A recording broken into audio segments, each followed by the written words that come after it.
It's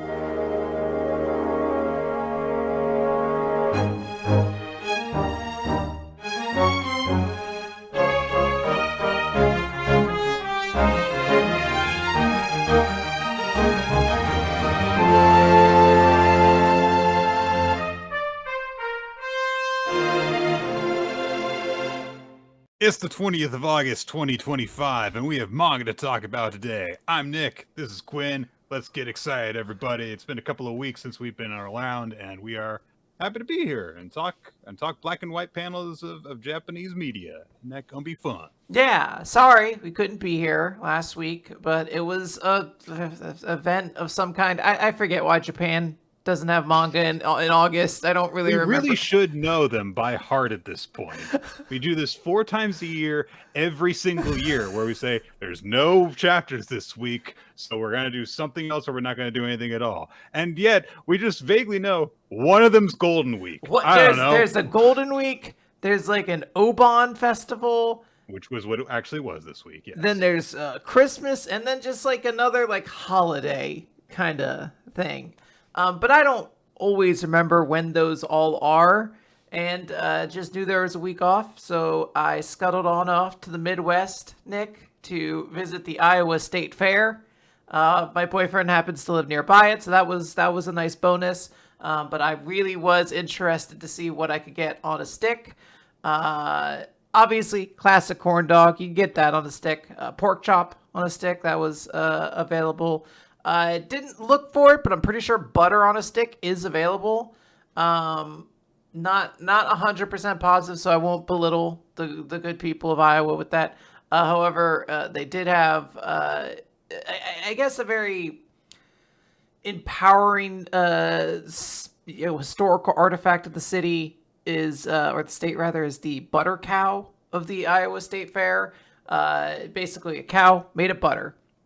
And nice. It has since blossomed and evolved, and now the butter cow is a medium of which to express art like any other. Who knows what you can express through a butter sculpture now? The answer to that is, of course, the Fortnitification of everything Disney characters. It was a Toy Story, but it was very impressive, and I had a great time. I think I died. I think I died somewhere in the middle of the process. Okay, well. But you know. Good to know that this is what hell is. Awesome. Honestly, it doesn't feel that far off, right? Like, if the Spookmaster General was here, you'd basically be like, oh, I am in hell right now. That's how I tell which afterlife I'm in, is just if it's October or not. And, yeah. Iowa, I spent most of my first out-of-state vacation that I can remember in Iowa. Oh, really? Because that's where my mom is from. Oh. So we visited... family that she has in the Midwest, like my cousin who was around the same age as me. He lived in Minnesota at the time. We spent a lot of time together, but she also had relatives in Iowa, so we got to see, like her uncle and her grandparents and stuff. And then also we spent some time with her mom's brother, her uncle, and the guy who lived with him. And it was not until years later, when I learned what gay people were, that I learned that they were lovers. And I was like, oh, that explains what. Making more sense now. It's starting to add up. I was 6 when we visited them, in my defense. So, what were your favorite memories from Iowa from when you were 6, Nick? From Iowa? Oh gosh. Because I think they were living actually in Illinois. And we had a great time together with them. Like, went to like a museum and a zoo and stuff. Iowa, it was honestly most of the boring stuff for me, because it was family visits specifically, and it was visiting, people who were born in like the 30s in Middle America. Does it worry you at all that we're very rapidly approaching the point where if you have to say the 30s, you have to clarify the 1930s? Yeah, that's true. Yeah. It's wild stuff. But Yeah, like the only stuff that I remember is the stuff that they gave me to entertain myself while they actually had adult conversations and I, stuff. I I watched the second Homeward Bound movie while I was on that vacation, and a good. lot of Pinky and the Brain videotapes. How's Homeward Bound 2? Thumbs up, thumbs down? What I where are remember we staying I on just it? remember being sad because like both of those movies, end on the note of like, no, not one of the dogs, and then it turns out they're okay. They pulled the exact same trick in both of those movies. Uh, they're not my favorite kids movies. In any case, Yeah. um, Well, I realize now, as a sort of dovetail to our Iowa discussion, that I was in Iowa in August and I didn't have corn. So I'm an idiot, a hot, dumb idiot, and that's on me. Nick, we have like 20 series to talk about this week, something like that. There's a whole well, lot. it depends on how you count it. We better get on the road for this. We're gonna be talking so much manga Yes. because there were a couple things that came out last week, and we got to talk about that in addition to a full lineup of manga that Yes. came out at the regular time this week. So to start off, Ichi the Witch, 46th Hunt, Important Memories. Start things off by showing the Descarus and Gakuraku are basically having a great time handling the crowd because Descarus is, she's a popular celebrity. Gakuraku is, a prince, which is something that did not occur to me when the lineup was introduced, that he would know how to act at court, so to speak. And so he's handling everything perfectly. Yeah, no, this is three normal individuals in Team Ichi, and then just a feral little goblin. Feral child. Still in his full regalia, Kumugi is not as popular as the other two, and Ichi is kind of just so intimidating that nobody knows how to approach him, and he's just like repeating pleasantries to himself because they drilled them into him to prepare him for this big day. So as a result of that, Poor Ichi. this sounds like hell. Like, you just look at his face. He's just like, "What pleasant weather we're having." Oh yes, of course. Like he's just repeating. I'm like, what Indeed, most so. what a miserable like past month this kid has had, or whatever long this training has been. Kumugi offers to get Ichi a drink because she's a nice friend like that, but at that exact moment, her sister arrives and does the exact same thing, and Kumugi is immediately not comfortable. A shiver goes through her. And Ichi doesn't really, know how to react to this, because she introduces herself. Spica gives a big bow, big formal introduction, and Ichi says, "Oh, you're Kumugi's sister," and she's me like, "Kumugi, how have you been?" And she's like, "Fine, fine." And Spica really does a mean thing here because she uses Kumugi as a wedge to introduce herself to Ichi, and says like, "Oh, she's so considerate and attentive and everything." And Ichi's like, "Yeah, Kumugi's great and stuff. Yeah, but I can't believe she went on a magic hunt and stuff. She's always been so shy and easily frightened and everything. I'm really concerned for her. I should just take her place on your team." And in the midst of this, Kumugi, because this is such an asshole thing to do. She says, "I'm really worried because the harder the Kumugi tries, the more things tend to go awry." And she puts a hand to her eye patch, which triggers Kumugi's memory of how that happened. Yeah, we're answering that question right away. Turns out, from when they were little kids, as in 5 and 7 years old, Kumugi's only 2 years younger than Spica. Spica was always the more talented mage, and Kumugi was definitely much more outspoken as a child than you would expect from as we've gotten to know her. Maybe a little bratty sibling energy, kind of like, "I can be better than you. No, I can do it. And she worked hard, tried to learn a spell that not even Spica could do in order to surpass her. And she did this spell on a light bulb, and she thought to herself, "I can do it. I can be as good as Spica if I try." Cut to the next page, an explosion has gone off and injured Spica, which is why she wears the eye patch. Seemingly, this large light bulb that she was casting the spell on, we see large chunks of the shards that look like this was a light bulb almost like a child could fit inside of if you hollowed it out. And since that day, Kumugi has basically been the way she is now. Yes. Very shy, downtrodden, and anytime that Spica wanted her to do something for her, she did it without question. Basically made her into her gopher.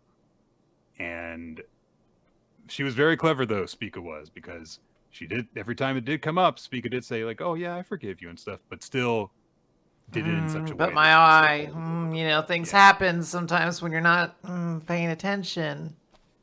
So the way that you would expect from the way that she introduced herself internally last chapter, where yeah, she's got her own selfish interests and stuff, but she knows the way to appear so that it looks like she's not selfish. Yes.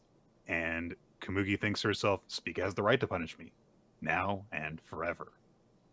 And from there, Spica says, oh, why don't I just, replace you on Team Descaris? I'll be the record keeper instead of you. Which, of course, Kumugi is really upset about, but she doesn't say anything. Spica says, I'm sure that this is what she wants too. And I'm sure everyone will understand. It'll be all okay. Kumugi, you don't have to push yourself. This is what you want, right? And Spica looks at her with a strange visual. Like, this is such an odd way to draw someone in this instance, it feels like. But it's one of those things where it's like, she's beautiful, but she's also disturbing looking. Mm-hmm. But Kumugi's, ready to cave at that point. She starts to, convince herself that, like, yeah, maybe.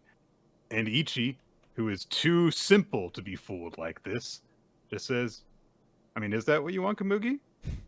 And he just looks right at her. Big, shiny-eyed, precious boy.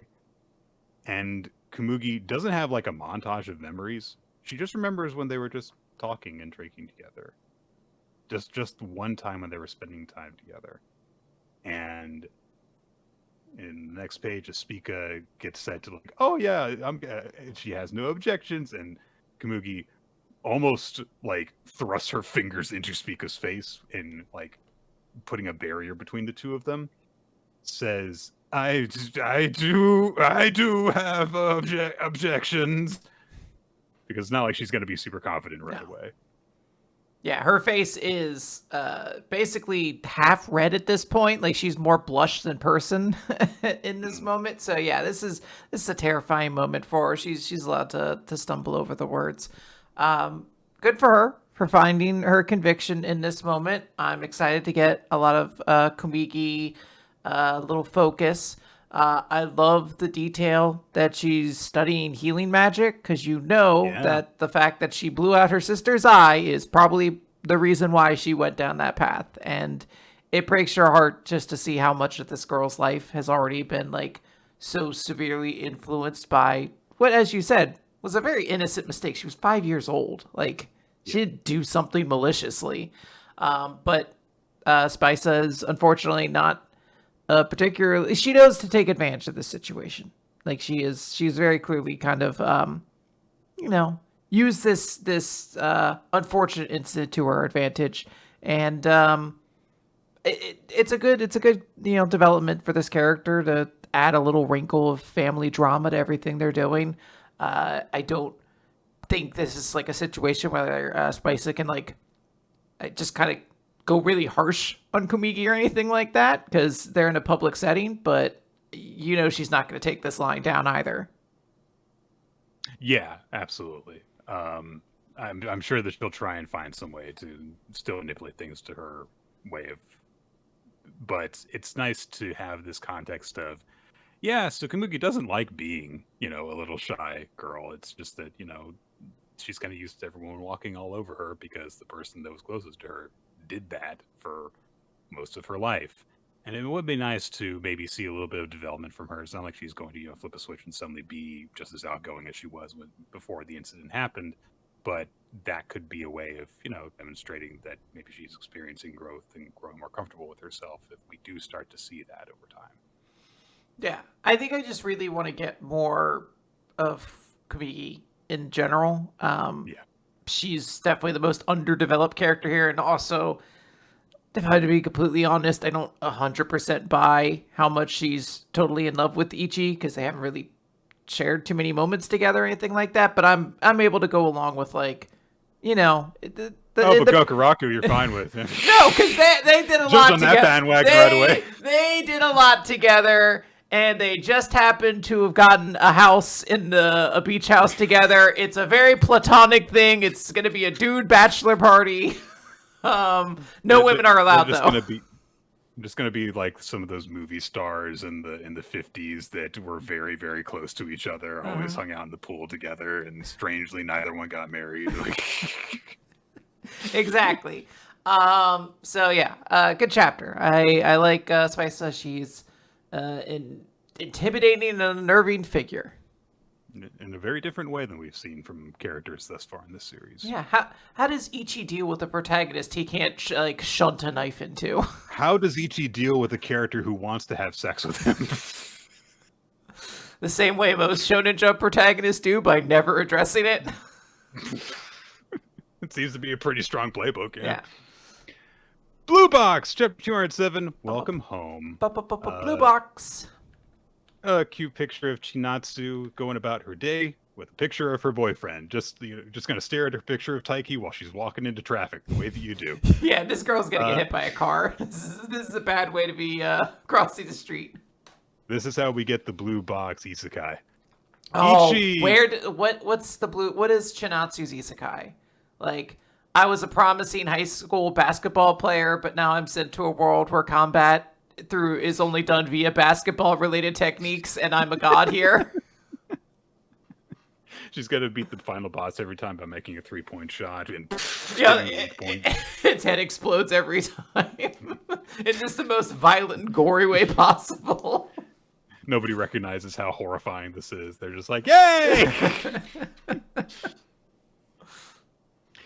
Taiki's going over to visit Chinatsu. He's got that souvenir from the class trip, but when he gets there, it turns out Karen is visiting and is hanging out. Chinatsu is making some food for everyone, and Karen says, like, yeah, she's making ginger pork for us. So, hey, let's wait until it's ready. And she immediately gets on the video game console. So she's, showed up to visit, third wheeling it, and is also like, hey, boyfriend, don't spend time with your girlfriend. Play a video game with me instead.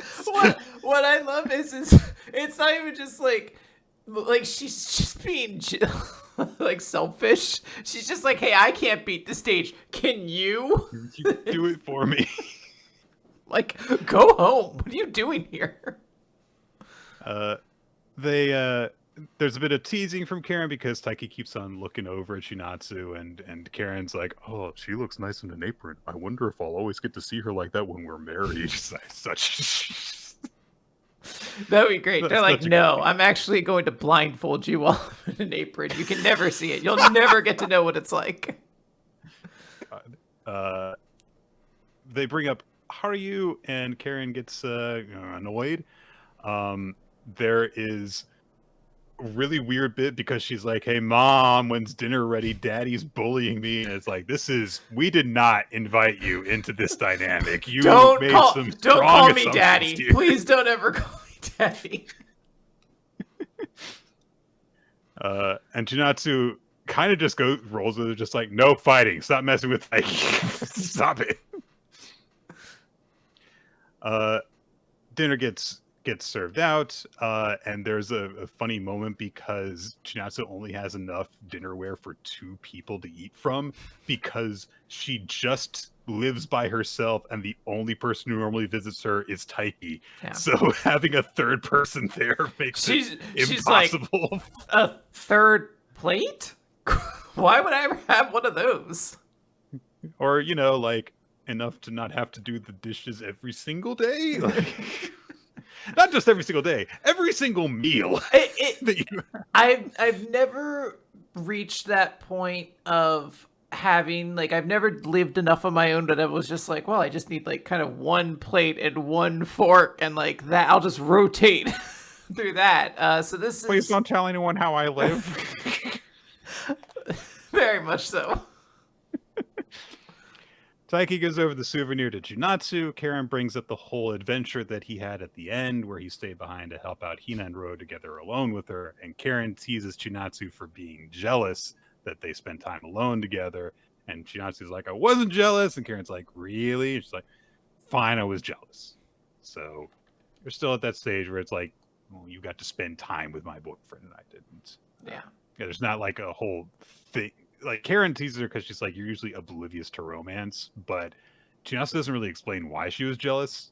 So I can take that to mean like that girl got to spend several hours with my boyfriend and I didn't. So. Yeah, I think it's also even just fair to read it as like, I'm sad you got to have this class trip with all these adventures that I didn't get to go on. Like, and then at the end of it, spend time alone with a girl who wasn't me. Yeah. Come on, that's bullshit. Yeah, that's nonsense.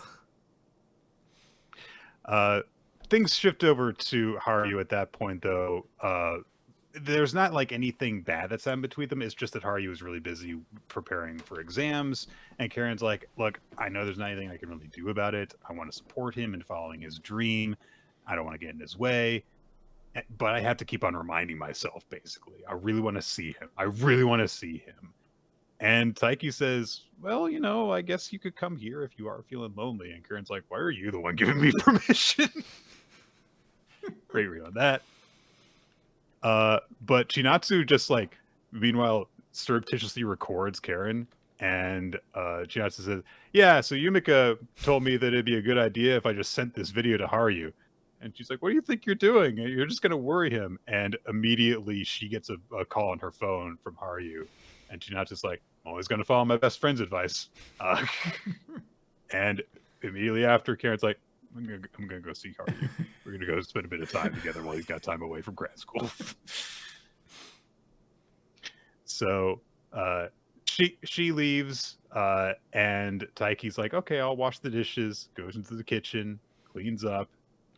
Chinatsu immediately turns him around and is like, come here. Holds the arms out. And this is such a sweet full page shot of the two of them. Big, comfy hug, embracing in the right there. He didn't even step away from the sink before she was like, hug time. Yeah. I haven't gotten to hug my boyfriend in like weeks at this point. But they also kind of assure each other like, hey, let's not like have that kind of thing that Karen and Haru had happen. Just tell me if you're upset. And they're like, okay. And then they're looking at each other, they're blushing. Taiki takes Chinatsu's cheeks and they lean in. And Karen says, forgot my phone, comes in right when they're about to start making out. And we don't, and they, I don't know, probably they kiss later, I have to assume, but that's where we leave the scene off. Yeah, we do get that moment. I do like how they say nothing as she walks in, grabs her phone, is like, you should really lock your door. You gotta lock your door. Later on, Haru stops by in school, and he brings up to Taiki, like, I heard that Karen kind of like was intruding on your time together with Chinatsu, and Taiki's like, don't worry about that. They talk a bit about exam time, graduation time. Nishida's there, and he says, I'm going to be the kind of graduate who's going to visit even without being invited once I'm free from studying. But he says, once that happens, let's play badminton again. Aw. And rather suddenly, that's where the chapter ends, after that note. Really, really, really like this chapter, though. Yeah, this is a very, very cute chapter. I liked getting to see some of the other characters, you know, Karen, fucking Haru. We haven't caught up with them in a little bit, so it was nice to get to.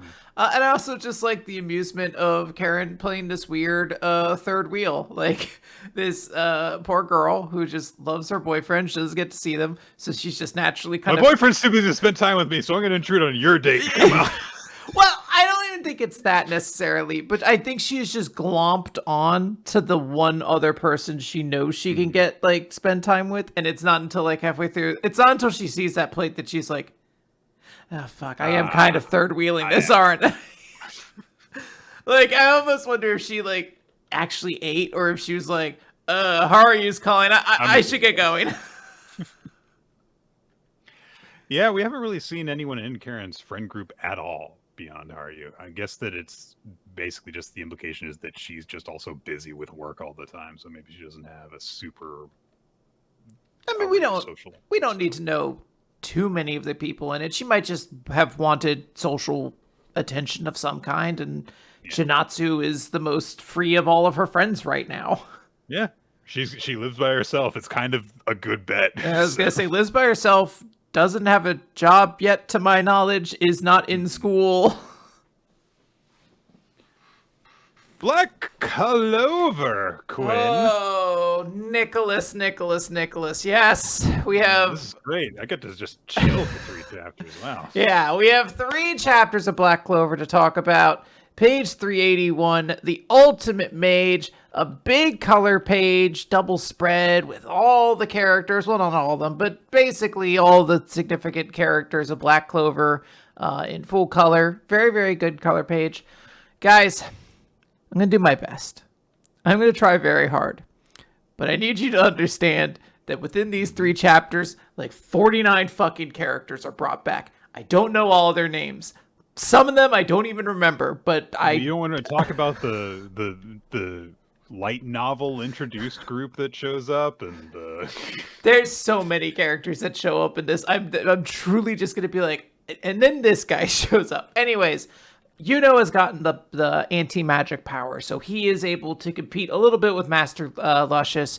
It's going to be a real fight between them right now. And they have a big attack. Master Luscious, of course, has all these various magics at his control, Nick. I don't even specifically remember the reason anymore. Just he's a bad guy in Black Clover, so he can do more than one magic type, basically. Yuno's trying to have this big fight against him and using his stars and all this sort of stuff. And we do get a little bit from Luscious saying like, ooh, like this is kind of rough. This guy's actually pretty strong, but his mana is going to fade away. This anti-magic is going to run out. And once that happens, he's dead. He's done for. Cut over. Noelle is faced to fight her mother again when Marriagetoxin shows up and is like, don't worry, I'll deal with it, basically. And that's her way of, I guess, kind of addressing like the monsters that were brought up before. The fights are over for the most part. It's just this last one. So yeah, there's just meaningless combat kind of going on in the background. Yeah, it's one of those things that probably would have gotten a little bit more time, in particular this fight, because Marriagetoxin and Aesir had a history together, established way back when. But I don't think we get to see a whole lot of them actually fighting. No. But there's some super condensed stuff happening in this stretch. There is a lot happening. Mimosa comes upon Asta, who is really, really wounded. And she notes that it looks like the only thing that'll help him at this point is an ultimate spell. But if she uses her magic for that, none of the other people are going to survive. She doesn't even really have enough magic for it, but it'll like she won't be able to heal anyone else. And then like a bunch of like nameless people behind her are like, do it! We don't care! We're just extras! I don't even have a name! So they're very focused on that.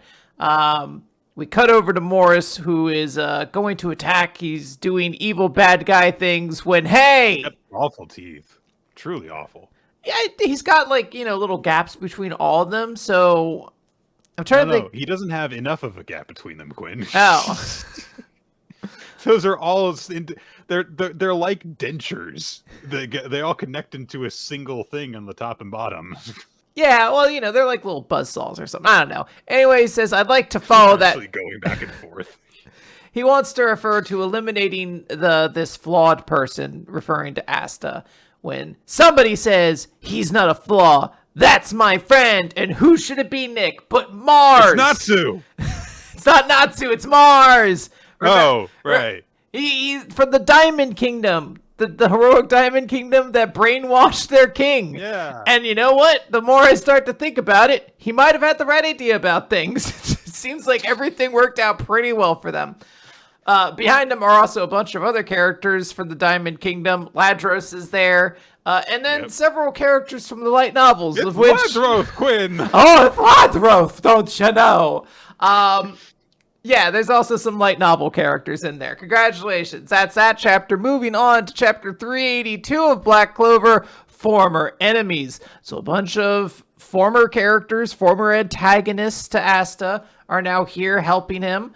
We even get Ladro saying, this is pretty ironic, don't you think?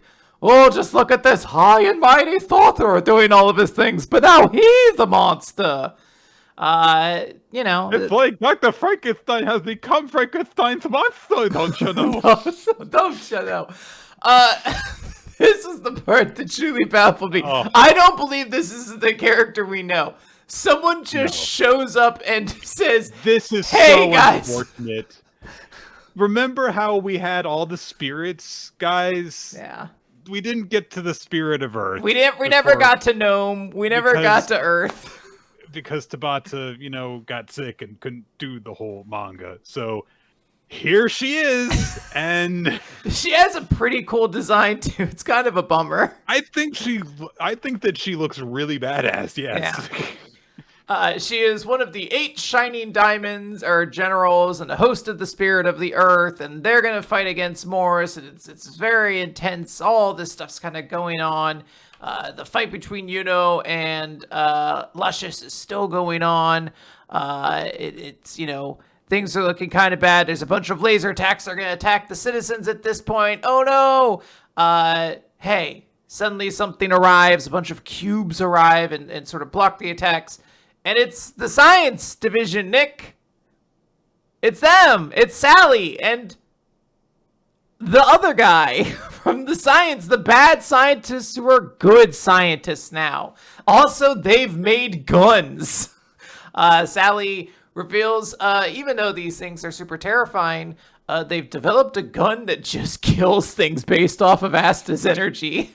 And they also reveal they've developed portals, so they just open up a portal in front of these things and shoot a gun into it. So the thing is, you don't have to worry about, your scales being out of control if your series is ending. You can just go as crazy as you want. Like, who cares? You don't have to account for... There's no plot holes to worry about anymore with everyone's powers. Just do it. This is the one who I was like, I don't know. Some dude shows up and has, Geist magic, and he rips the soul out of one of these things so that it can be free again. And then they're like, this is going to be really inconvenient. There are too many of them. Isn't this the Beast Magic guy?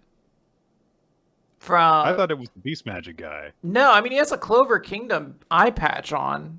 I don't know who he is from the Clover Kingdom. He's a really early enemy, because I remember, this is the guy that asked to put in all the wrestling holds, because there's a shot of him doing that. Okay. Yeah, I don't remember who that was. I just don't remember this guy. It's been a long time. Okay. But don't worry. Leashed and Leashed's friend also show up, Nick. Everyone's here. Leashed's friend. I don't remember his name. His friend. This is so insulting. I'm so glad I'm not the one doing this. Anyways, they're here. They're gonna help. All of Asta's old friends are actually helping. Basically, they're all coming to his aid at this point. So we continue with Black Clover, page 383, Yearning. Fight against Master Luscious is still going on. Yuno is still holding his own, but as it's been mentioned, Luscious is kind of just waiting it out at this point. And this is just going to be his battle at this point. Just wear him out. And he's already kind of like, yeah, seems like it's checkmate. The Clover Kingdom's getting overrun by these things. And then more characters show up. So Mosa is about to get attacked. So Kirsch, her brother, shows up. That makes sense. Also another person. I forgot he was a thing, honestly.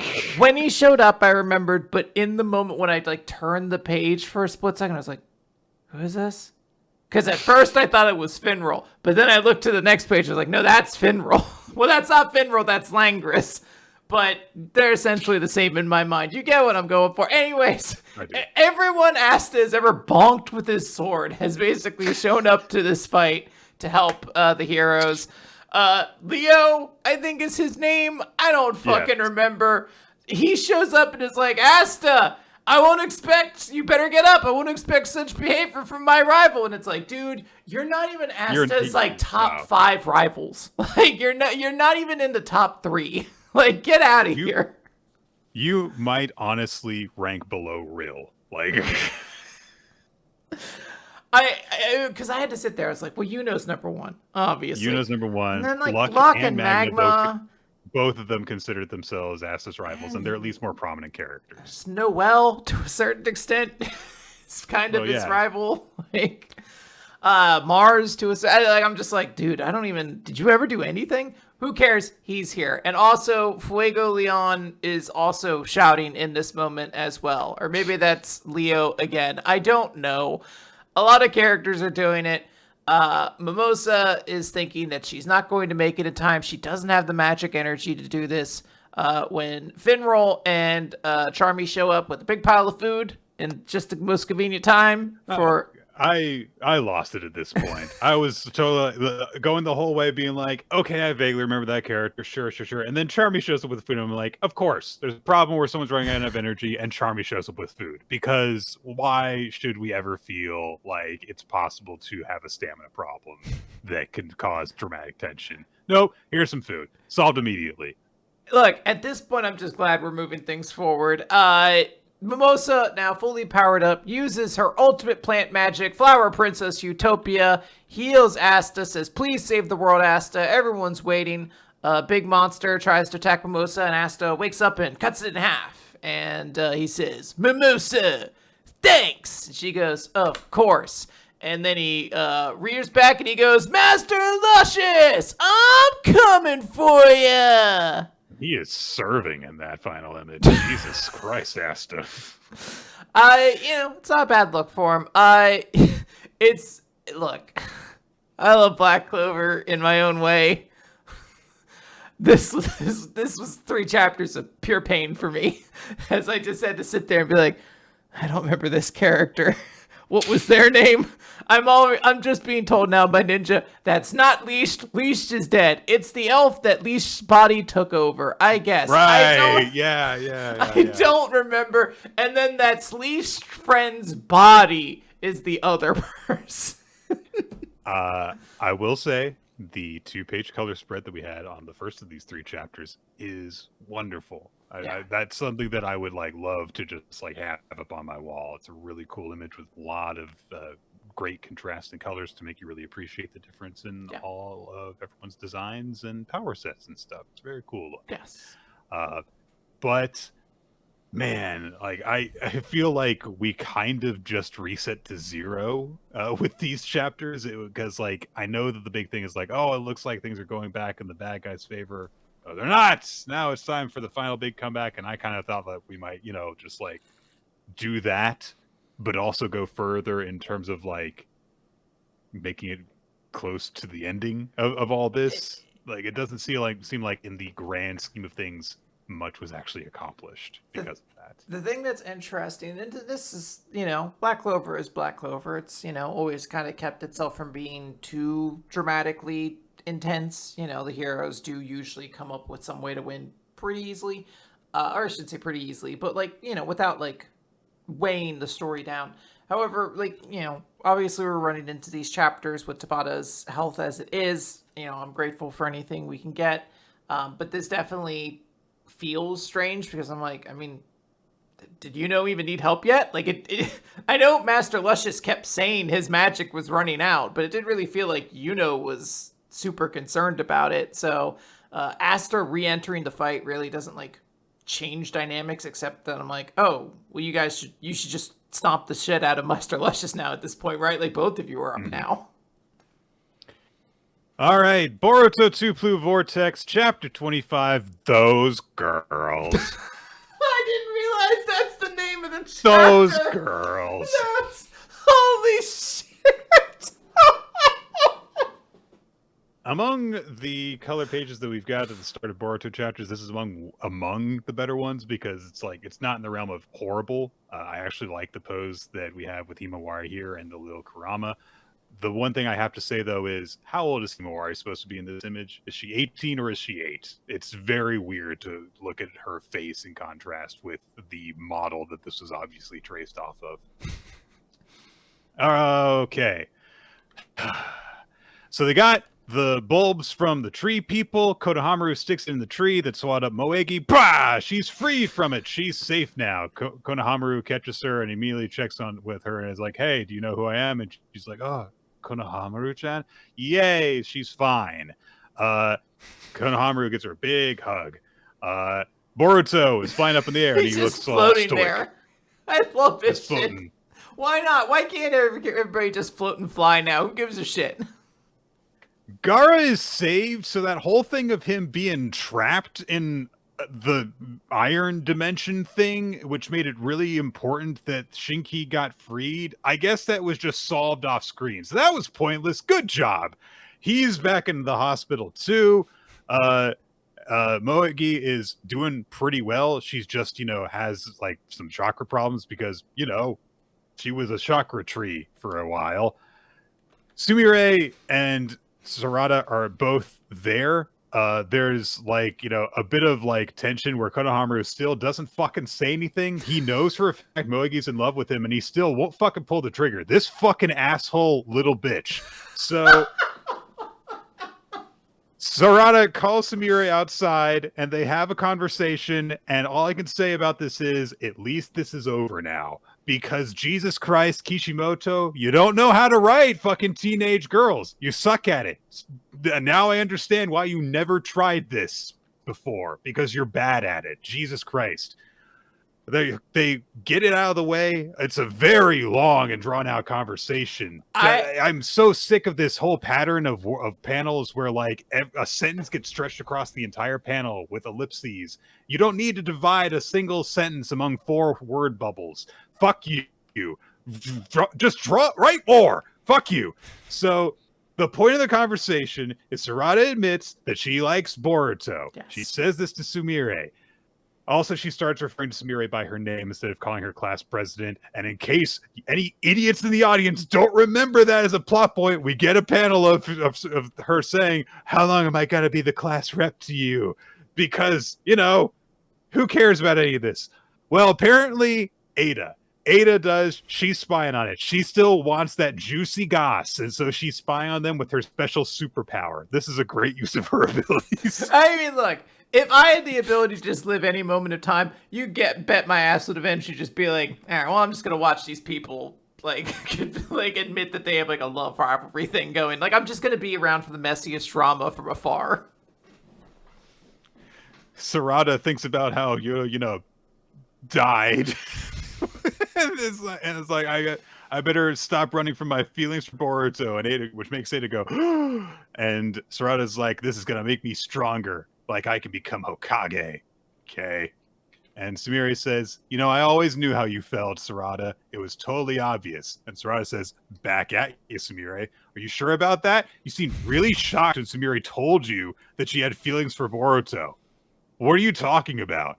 Then she says, from now on, I'm not going to hold back anymore, though. And Sarada says, again, right back at you. It's like, I don't believe you. I don't believe you know how to actually confront your feelings for this boy at all. Ada, this is so weird, has the ability to surveil anyone she wants, but for some reason contacts the worst people at surveilling people, the sensory unit, and says, hey, connect me with those girls. And Sarada and Sumire have buried the hatchet so hard that they're best friends again. And they literally run off hand in hand, skipping into town with their impractical footwear. What is this? I don't know why they're all in advance skipping now. Did they confess to each other?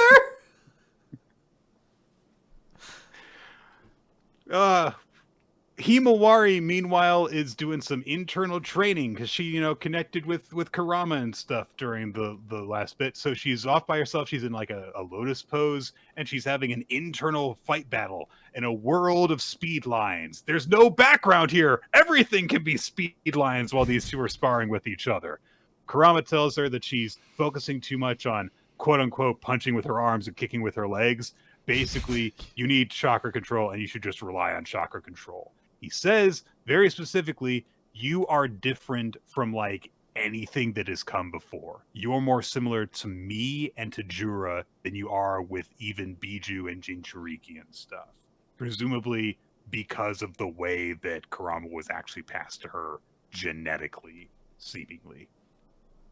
But before things get much further, Kurama's just like, I'm done. And so he like goes to take a cat nap. And so Himawari is left by himself. Boruto, in a way that I kind of actually appreciate, was kind of watching over her from a distance while she was doing this. And I do like that note of like, this is the only family that he's got left right now because Hinata and Naruto aren't there. It's totally unspoken. Like, he's looking after her from a distance because he's worried about her and he misses her. Yeah. Much more interesting than this conversation that he has with Momoshiki afterwards, which is just, fuck you. Help me. No, I don't like you. Well, if you help me beat Jura, I'll give you my body. And then we end on the note of Sarada and Sumire talking about how stupid Boruto is about love. And that's it. How do you feel, Nick, about all these women and their many, many feelings and emotions? This is a very female character-focused chapter of Boruto, which is a rarity. There's not many times we even get in this chapter a showing from Sakura, Nick. She shows up! I think this is her second appearance since the time skip. I still don't know if she knows if her husband's dead or a tree. Like, I don't. She hasn't addressed that fact to the room, so I don't know. When this chapter passes the Bechdel test, because Sakura talks to Muegi about her medical condition, and they don't talk about boys. Okay. Now, it is worth noting the unspoken narrative of that room is, of course, her relationship with Konohamaru. But but Sakura stops talking before that. It doesn't count. You are correct in that a line of dialogue is exchanged between two characters that is not explicitly about a man. Those girls, Nick. That's what it's all about. Those silly girls and their feelings. My God. Sarada spends like 8 pages revealing her feelings. It's insane. So the thing is that I didn't want to admit to you, but mostly rather to myself, that I didn't just think of him as my teammate. Maybe it's because he was my teammate, but I don't know. It's like, fucking, who cares about any of this? Just, you're so bad at this. God. Ugh. But hey, Boruto's gonna make a heroic sacrifice to defeat Jura, who, man, he didn't seem that hard before, but whatever. We gotta pull out all the stops. You never know. It took us everything that we had to get away from him. Remember when we had to fight him off really hard so that we could get the ultimate teleport away technique, and then we stared at each other for a while instead of teleporting away? When he has a snipe you from a mile away power? Well, hey, you never know. I mean, remember Code? He was the most intimidating dude around. Now when he shows up, he just gets like kind of an arm ripped off and then laughed at. So like, you never know when the power levels of the series might shoot up. Where's our boy, Quinn? What happened to him? In a chapter that's called Those Girls, how does he not show up to say that line? How does Code not like looking up from a distance be like, those girls? With his hand on one hip and his stump on the other, those girls. I want Code in the sitcom as the dad, where he's just like, those girls. And he's just the guy who doesn't know what's going on. He claws through a hole in the wall and comes out with like 3 more hats on. He just uses it to give himself more accessories. All right. Oh, we got 2 chapters of Chainsaw Man to talk about today. Chapter 211. Chapter 211. War, Panties, Chainsaw. I mean, honestly, why am I surprised this happens? So, Death John has brought Denji to safety. Also, turns out Fami is there. made her help with transporting Denji because, family's kind of her slave now. And Denji's like, wait, what, who are you? And she's like, I'm Lil D, the Death Devil. Are you for real? Yes. They asked to know what the hell happened to Asa and Yoru. And Death explains it straight up. Fear of war surged. Nuclear weapons were dropped in the Soviet Union, so War Devil is way, way, way, way stronger because people are scared of war now. And I don't know where she is, but I know that she's gathering a devil army and killing devil hunters as she goes, and you're going to be turned into a weapon, which she'll use to erase me. Which makes sense. If you turn Denji into a weapon, if it would retain the Chainsaw Man power of erasing devils. So, Denji's like, well, what'll happen if Death gets right? Which means that she'll create a nightmare scenario where there will be a world without death and everyone will just perpetually be at war, starting a never-ending World War II. Because Chainsaw Man ate the Nazis, so that hasn't happened. So Death admits her powers were supposed to activate and wipe out mankind, but, quote, my many efforts to stop that prophecy changed the future into an even worse one. Which is interesting. I feel like we're going to get some more information about that. It's kind of easy to surmise what happened, but it'll be interesting to see the particulars of that if we ever get that explained. Denji's not really sure about all this. And then it's oh god, what is it? It's Samurai. What is his name? Is that it? Yeah, just Samurai Devil? I think so. I think it's Samurai. Yeah, he shows up and Denji's like, oh, it's a guy I've seen before. Doesn't even remember who it is. And so he just says, like, hey, Lil D, why don't you just show him your belly? And so, yeah, she just lifts her uniform up and shows it off. And then she doesn't pay any attention to that. We get multiple pages of her staring at this girl's panties. Multiple pages. Like, it's like 3 whole pages of it happening. And yeah, that's all Denji gives a shit about. Because Denji is matured in some ways, and in others, he has not. Next chapter! Finally, she puts her uniform down. And then you can pay attention to other things for a while. Samurai says, like, hey, rest up in the nurse's office. So he goes to do that. And Denji's just like, man, what's going to happen now? And then he remembers, Yoru making out with him and giving him a handy and Death's panties. And he's like, can I just jerk off right here? Literally. And all of a sudden, from beneath the bed, Fumiko says, want some help with that? And Denji's like, whoa! And she says, listen, quiet. Just lie there quietly. It's me, Fumiko Mifune. Listen, the Death Devil is using you. And Denji, for some reason, it goes, for real? Is like, panties, erased any thoughts of doubt or suspicion from his brain. So she spells it out for him. What do you think happens if you defeat the War Devil? That'll trigger death wiping out mankind, like in the prophecy, won't it? And hey, the Death Devil likes death. That's bad. She's worse than you think. And then she says, but she carried me here. She's a good girl. You're just thinking about her panties, you fucking liar. But Fumiko says, she killed a bunch of my colleagues in public safety. She killed me multiple times. And Denji, who is a very smart boy, says, but you're alive.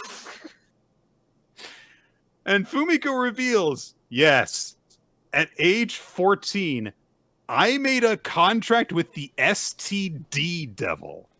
With its power, any human who has sex with Fumiko Mifune becomes Fumiko Mifune in both mind and body. And so I did it all over the world, and there's a me in every country now. Okay, well, that explains that, I guess. Uh-huh. Wasn't thinking that was going to be the explanation, but okay. So Fumiko points out that there's a lot of shit going down around the world. There's wars breaking out all across the globe. People are dying all over the place.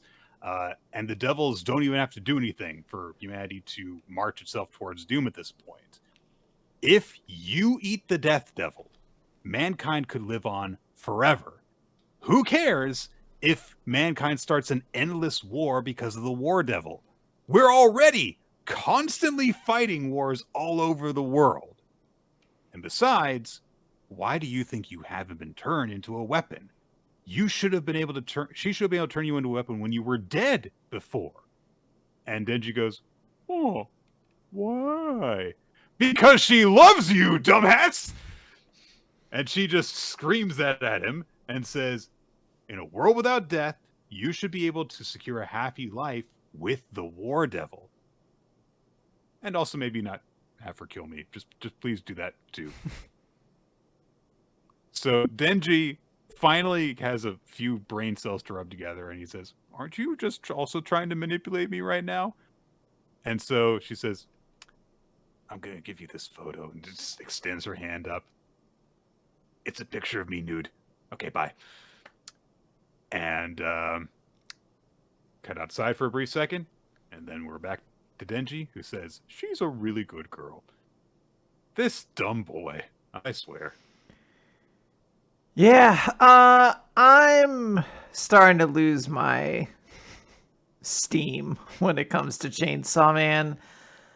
I really tried to stick with Fujimoto's direction, but I'm really starting to just find Denji obnoxious. He is now in a situation where 3 different parties are manipulating him at once. All of them manipulate him the exact same way, with just a little bit of sex appeal, one of which doesn't even realize they're manipulating him. He just happened to see something that was enough for him to just be like, "Oh, I'm not going to listen to the rest," which is like a funny joke, but I'm just tired, Nick. It's how many chapters of Chainsaw Man? 200 at this point? Mm-hmm. And Denji has told us multiple times he's learning that like everything bad that happens in his life is a result of him thinking about sex. If he doesn't eat everybody at the end of this arc, like if he doesn't just start chowing down on people or ripping apart, I'm gonna be annoyed. Like I don't know. I'm really starting to just at least one of them wants that to happen. So you know. Yeah. Well, I hope whoever doesn't want to get eaten gets eaten, and then I hope who do want to get eaten, they just get I don't know, punched in the face really hard. I'm just very tired of Chainsaw Man right now, and there's like occasionally funny jokes to help with it, but the fact that like Asa has like slowly been faded more and more away in favor of Yoru, and all the other factions are just full of miserable characters. There's not even like fun individuals within these groups anymore. Yeah. It's just we don't have like a Kishibe to follow or something like that. So. There's no Aki or power to help really like lighten the mood. Like they already killed Nayuta. Like I just don't really, and the dogs, like what's left? I'm just getting kind of like mentally worn out of this series. Yeah, I had kind of made peace with Denji, like having gotten better at a certain point, but I've been back and forth with him a number of times in terms of this maturity and obsession with sex that he has. You know, it's like during that first introduction we had with Fumiko, where he was like, "I've gotten better," and then he's immediately like back to, you know, bending over backwards because a girl showed any sexual interest in him whatsoever. It was a funny joke at that point. It's like, yeah, I'm okay with that, but this is so far in that direction. Like, so much bad shit has happened. Like, there's no way that you can like take this guy seriously when this is what is on his mind, when the world is ending and all of his friends are dead, and he's like, "Panties though." It's just not an admirable quality. And I really, really hope that we don't have to spend time with him in this state for much longer, that he'll snap out of it sooner rather than later. Yeah. All right, but Nick, we got some Dandadan to talk about. This is chapter 206, Gigi and the Evil Eye. So Gigi and the Evil Eye have fused. Well, not really. Actually, as Gigi quickly explains, the Evil Eye and Gigi are not fused. They are basically flipping back and forth super duper fast right now. And they got the idea so that they could play video games against each other, basically. I don't know how that works. They're still holding one controller, Quinn. I don't know, but it sounds awesome. So Gigi, I'm just going to refer to this individual as Gigi right now, just because I don't think they have a great portmanteau. GI doesn't work. Evil Gigi, I guess works. GGI. GGI. And Enra is thinking like, all right, well, in the end, you're still switching back and forth. Your essential nature hasn't changed, and then turns into smoke and attacks Evil Gigi from inside of his lungs. It seems really bad, and he's like, hey, really terrifying. I understand you're attacking smoke, but not all smoke is me, basically. And I can just fuse, and you've weakened the power of your evil gun by being in this state. So the only way to blow out all the smoke is if you had an evil gun, like when you're in flesh and blood. But I won't do that. I'm going to kill you the second you do that, so you're done. And Gigi thinks about Enra standing on Seiko, and Seiko telling Gigi, it's okay. I know you can do it. He uses an evil gun on himself and blows Enra right out of him. And the little narration. One of those great Dandadan big images where you just see all the motion and impact in it. Yeah. Very cool. And Seiko's little thing continues. If you control your chi, then it won't matter if there's an obstacle in front of you. And really just sends an Enra flying. He's like, did you just shoot yourself? And Gigi goes, penalty kick time, and blocks his mouth so that he can't turn to smoke and go inside of him, and blocks his nuts, because we've learned that Enra really does like to just kick people in the nuts. He's very open to that. So Gigi says, you won't get to me like this, and basically just gets the shit beat out of him. Gigi is not having it at this point. He says, even if my power is lowered at this point, I can stop you from dispersing. And when I use my evil gun to squeeze you real tight, it seems like it takes you more time to turn to smoke afterwards. And he just kind of drops in the main thing here. That woman you were standing on said that she was going to make me family. So don't go standing on her like she was nothing. And then we get basically... basically. 2-page JoJo punch spread. Fist of the North Star punch spread. And Enra is sent fucking flying, boom, out of the ceiling into a nearby pond. And Gigi, now just fully Gigi at this point, says, wow, Evil Eye, you really went overboard. I wanted to complain to him too. If my master had been in top form, she could have insta-killed a guy like him. And he puts his jacket over, well, his jacket was already over. He grabs Seiko up at this point and is presumably going to get her to safety. Yeah. What a cool fight this was. Yeah. Great job by Gigi and Evil Eye. Nice to see this step in their evolution together. And a satisfying conclusion to this asshole cheaty opponent guy. Just get the shit punched out of him. And hooray, victory. Yes. I'm really looking forward to seeing how the hell Vamola and Momo are going to work together, considering one of them doesn't know that there exists. Yeah, we'll see about that. All right. Spy Family, chapter 121. This is a very talky chapter, so I'm going to have to be very summarizing in this. We learn that Melissa has not been keeping up with her appointments. She kind of called an end to them. And so Lloyd's like, yeah, I guess there's not really... Sorry, not Melissa, Melinda. She's like, yeah, I mean, we'll, I guess, continue on with our mission and with the leads that we have in the best way that we can. But she concludes, but maybe there's some way that we could reach out to Melinda, maybe through your... cut over to a bowling alley where the women's association that Melinda and Yor are a part of are bowling together. Yor, with her super strength, gets a perfect 300 score, and on the strike that we see, at least one of the pins is split evenly down the middle. She also does not appear to roll the ball; she just throws it really hard. So good for her, and everyone just kind of like, "Oh, well done, nice job."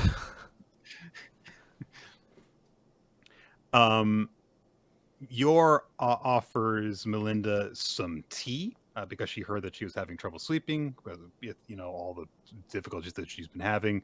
But Melinda says, "Sorry, in my position, I'm not actually supposed to accept edible gifts." And Yor's like, "Oh, right, you're an important person. I didn't even think about that. I swear it's not poison." And she just takes some of the tea out and just eats the leaves, the ground up leaves, and to demonstrate this.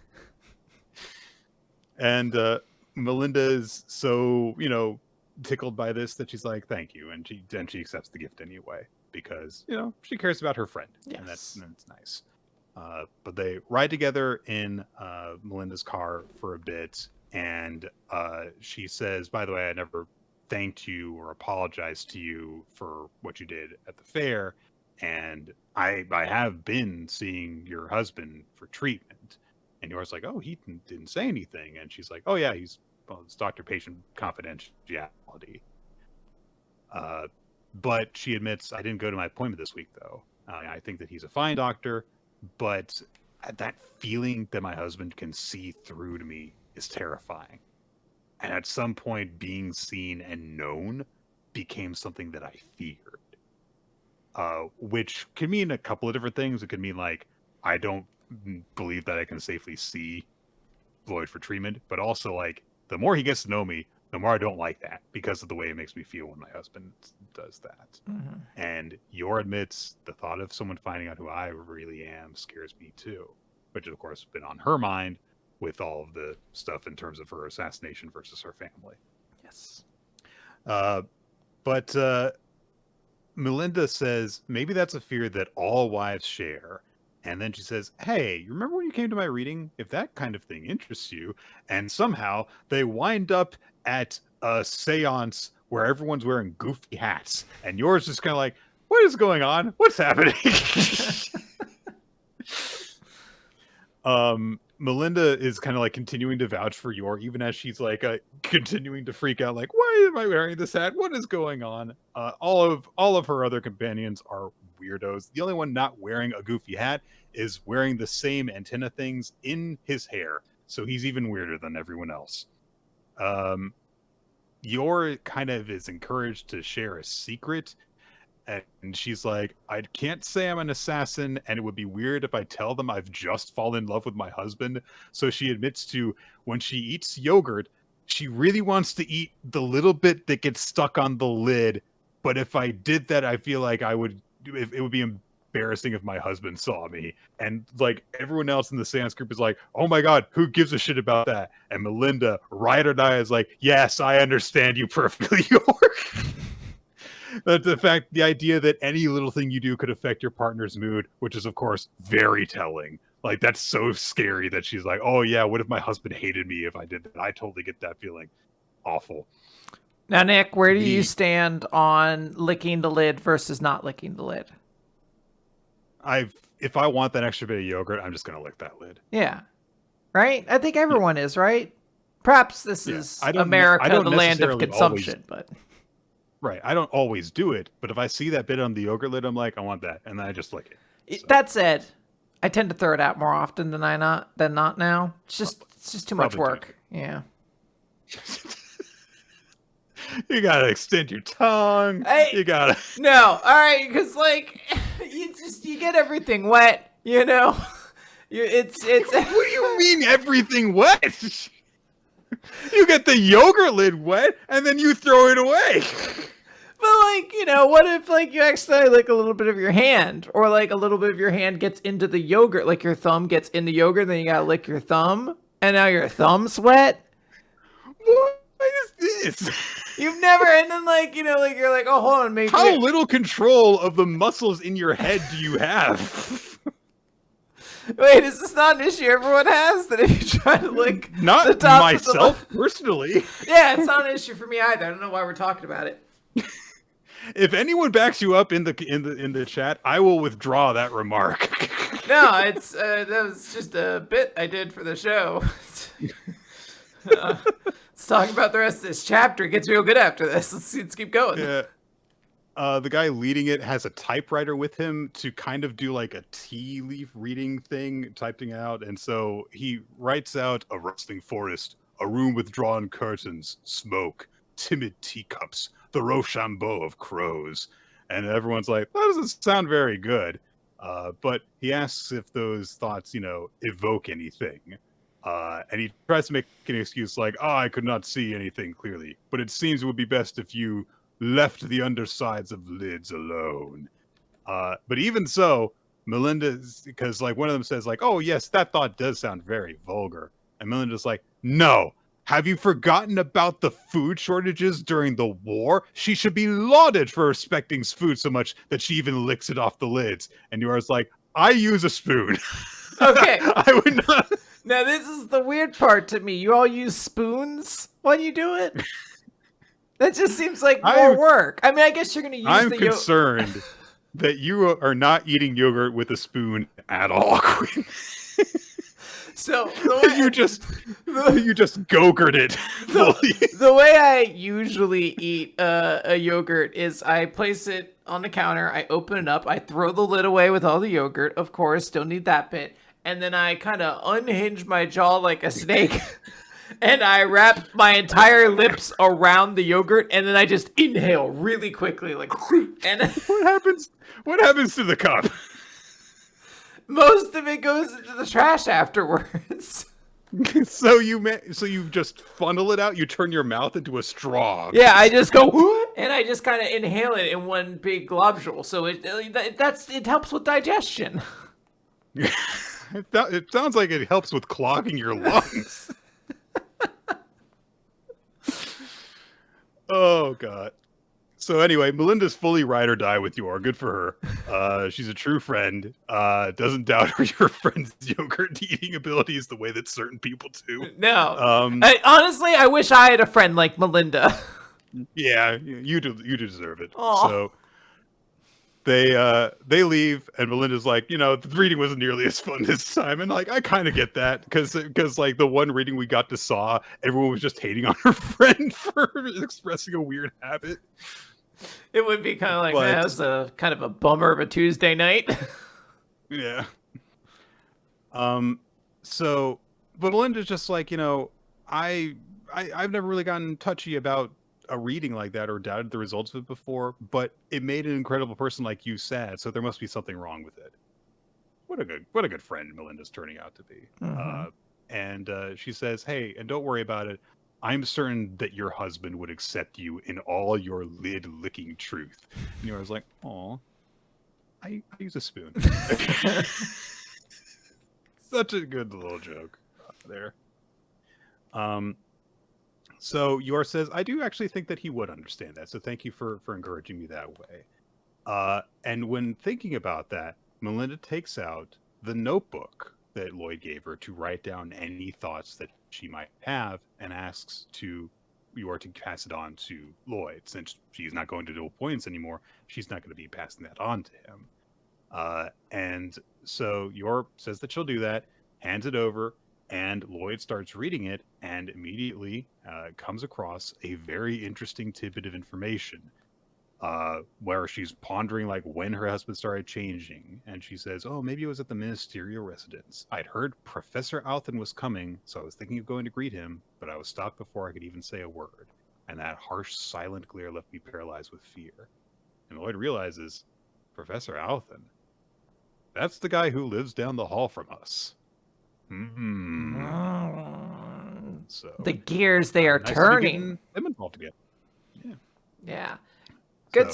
Interesting chapter. I say good stuff. Fun chapter.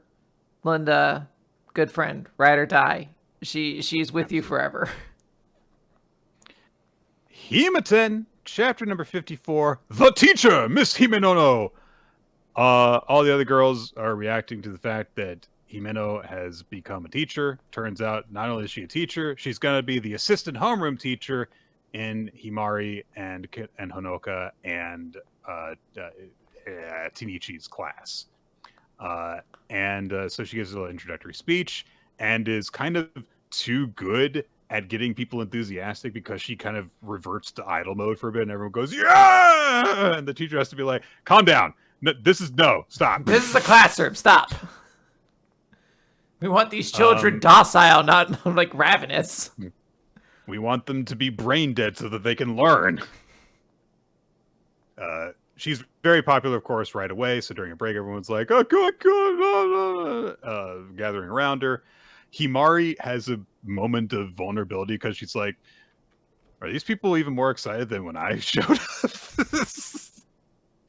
And it's like, all right, a bit of her selfish side showing. We also see a bit of a conversation between Kana and her friends where they point out the danger of like, yeah, there's this hottie who's shown up and she's a former idol, and Kana's trying to say like, I mean, she's a teacher. It doesn't matter that she's cute and stuff. And they're like, I don't know about that. Have you seen some of the sexy pictures she posted? She couldn't post them while she was an idol because she would have gotten in trouble, but now she can. She basically... She's a school teacher now, so now she can share them with everybody. Absolutely. Now's the time to release your naked photo or your sexy photos. But she is reassured. It's okay, though. You're young and stat, Kana. And Kana's like, yeah, and I'm still not done growing. I even gone up a cup size since I transferred. And it's like, all right. whatever you got to do to get the motivation up, girl. I would adore if poor sweet Kana were allowed to have any character trait beyond has giant breasts. This poor girl, anytime there's one of these scenes, she just gets to comment about how big her boobs are, and that's it. And I'm like, don't you have dreams? Didn't you want to be like a ballerina when you were a child or something? She wanted to be a model, and she's like, and I got the guns for that. That'd be great. At 5 years old, she's like, when I grow up, I'm going to be on the cover of the bikini magazines. I want to have big titties.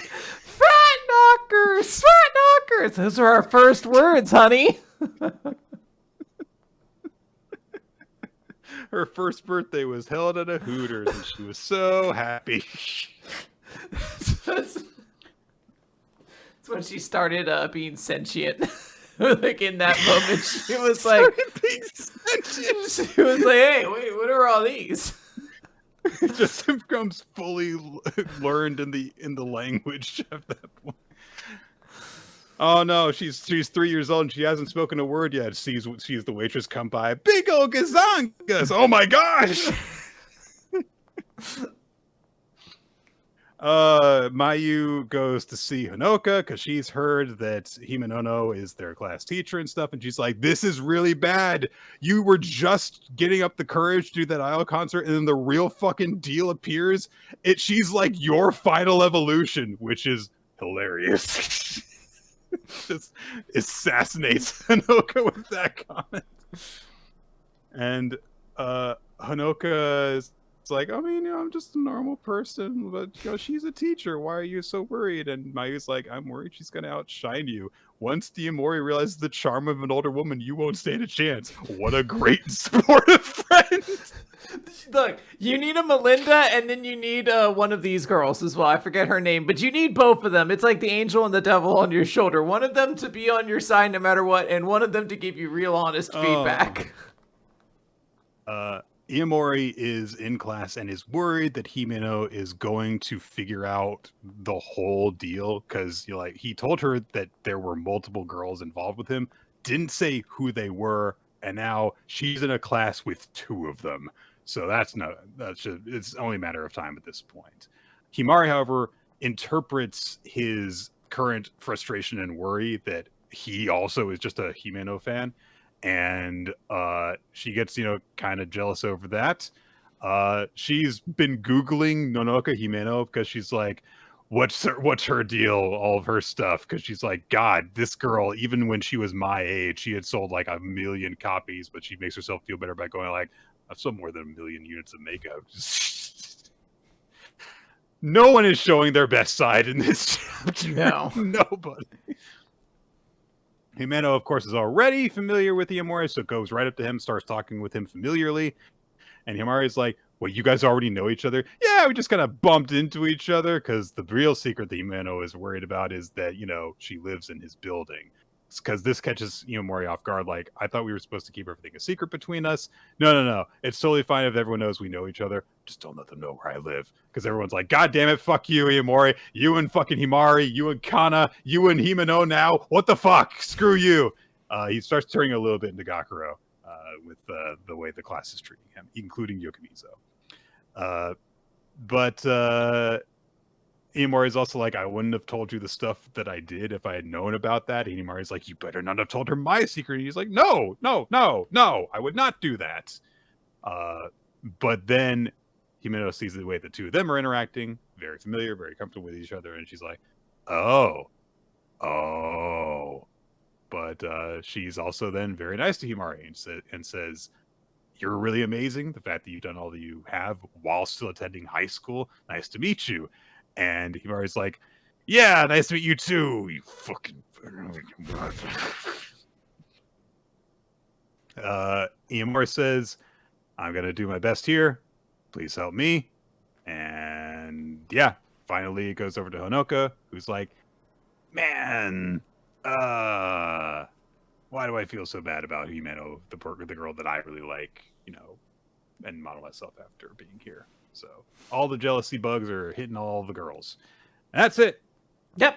I hope you like Himeno, because this chapter talks about how awesome she is in every way.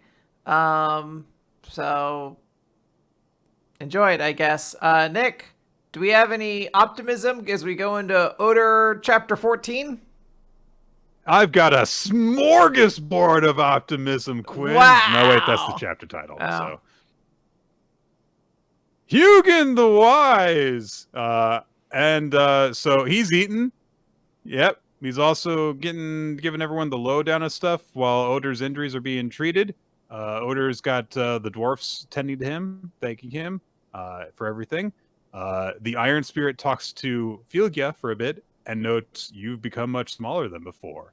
And Filgia's like, oh, yeah, okay. Did we know each other before? I lost my memories. And the Iron Spirit just says, oh, in that case, I won't say anything. It's better for you to remember everything with your own eyes. Ooh. Hugin says that the spirits are quickening. I'm sure they are. Brings up how Filgia is awakened, the Iron Spirit's awakened and stuff, and basically says, after the Ice Spirit awakened, the Ice Kingdom found out that the other spirits were all going to awaken around the same time and tried to take over all the spots related to the spirits in order to claim the power for themselves. That's the actual reason why they invaded when they did. But judging from the Spirit Horn's behavior, they would rather destroy a location rather than let it fall back to the enemy. So this is all this war is just to do spirit grab stuff. And he suspects that since the invasion has begun, the Ice Kingdom has probably actually added several more spirits to their ranks. But they've also been on the move as well. And he says that there have been the 8 hooves of the king, Sleipnir, the king's 8 hooves, which he is part of, and also Sixten is a part of. And a girl in a big skirt. That is such a big skirt. She's got like a full-on like fucking tutu going on. It's gonna be a real cool character design to see in chapter 20 when the series is wrapping up. Yeah. Hugin says that he would like to induct Otter into this band as well. 1, 2, 3, 4, 5, 6, 7. I only see 7 heads, so I guess that they named the group without actually having an 8th hoof in it. Yeah. And Otter's gonna Nick, be 8th hoof. You don't think the 49ers had all 49 players before they named their team, did you? That's crazy.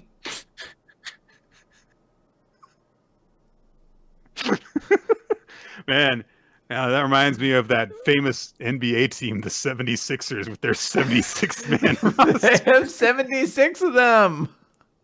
That's why they're so good. I think. It's like you needed.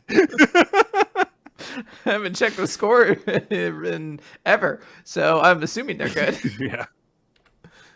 So yeah, Sixten is part of this group, but he says like, hey, you've trained under him. You defeated one of the Ice Devil 6 horns. You are a valuable asset to our military. You are a flame of hope. Bigging him up.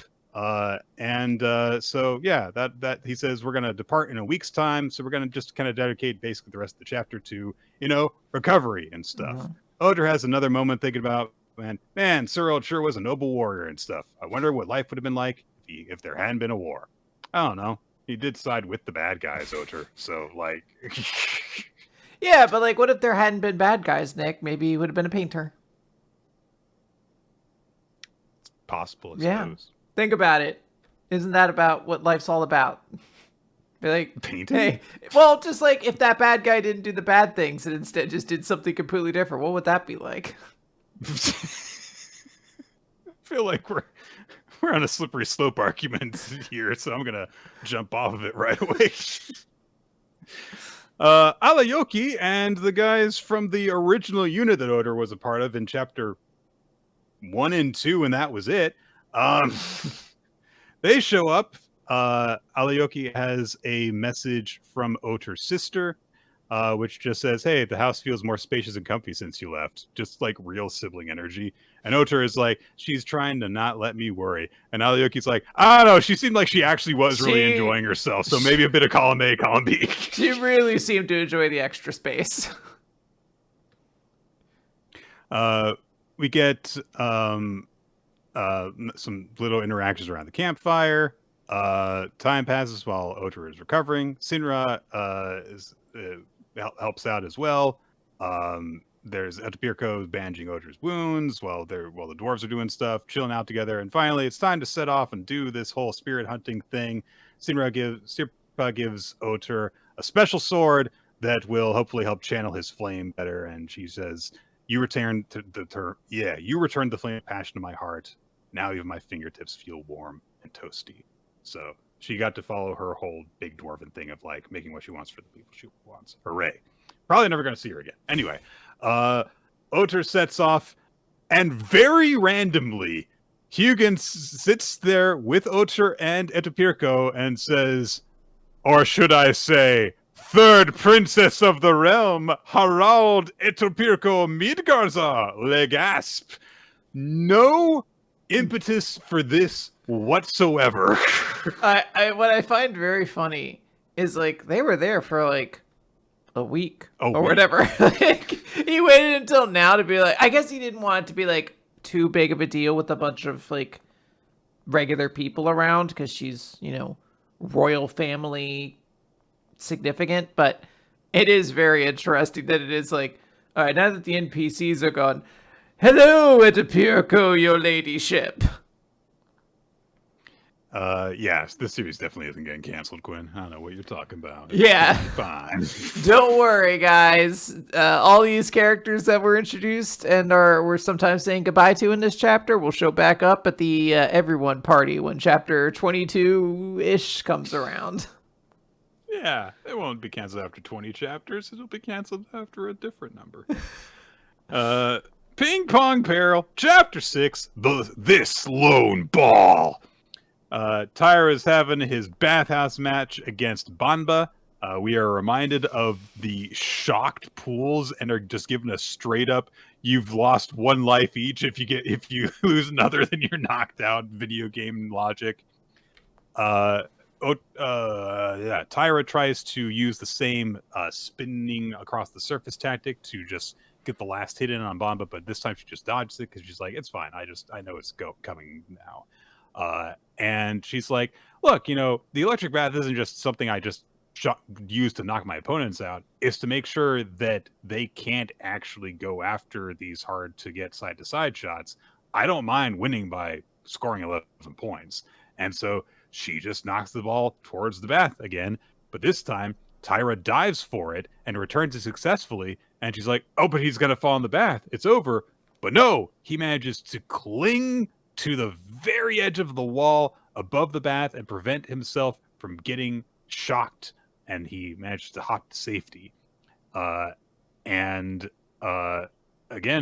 Banba's like, why did he do that? Because like, if he wants to beat me by knockout, why is he chasing after a ball like that and putting himself in danger? Is this guy just an idiot? And steadily, Tyra scores more points. He's starting to build his lead over Banba, and she's thinking like, why is this guy in such a hurry? What the hell is going on? And then she remembers some of his behavior and is like, oh, you're trying to hide this Ping-Pong Peril from someone in the women's bath, aren't you? Well, if you're that worried about the women's bath, just go and check on him. pulls out the super shower spray, turns it to max power, and knocks Tyra over the wall into the women's bath.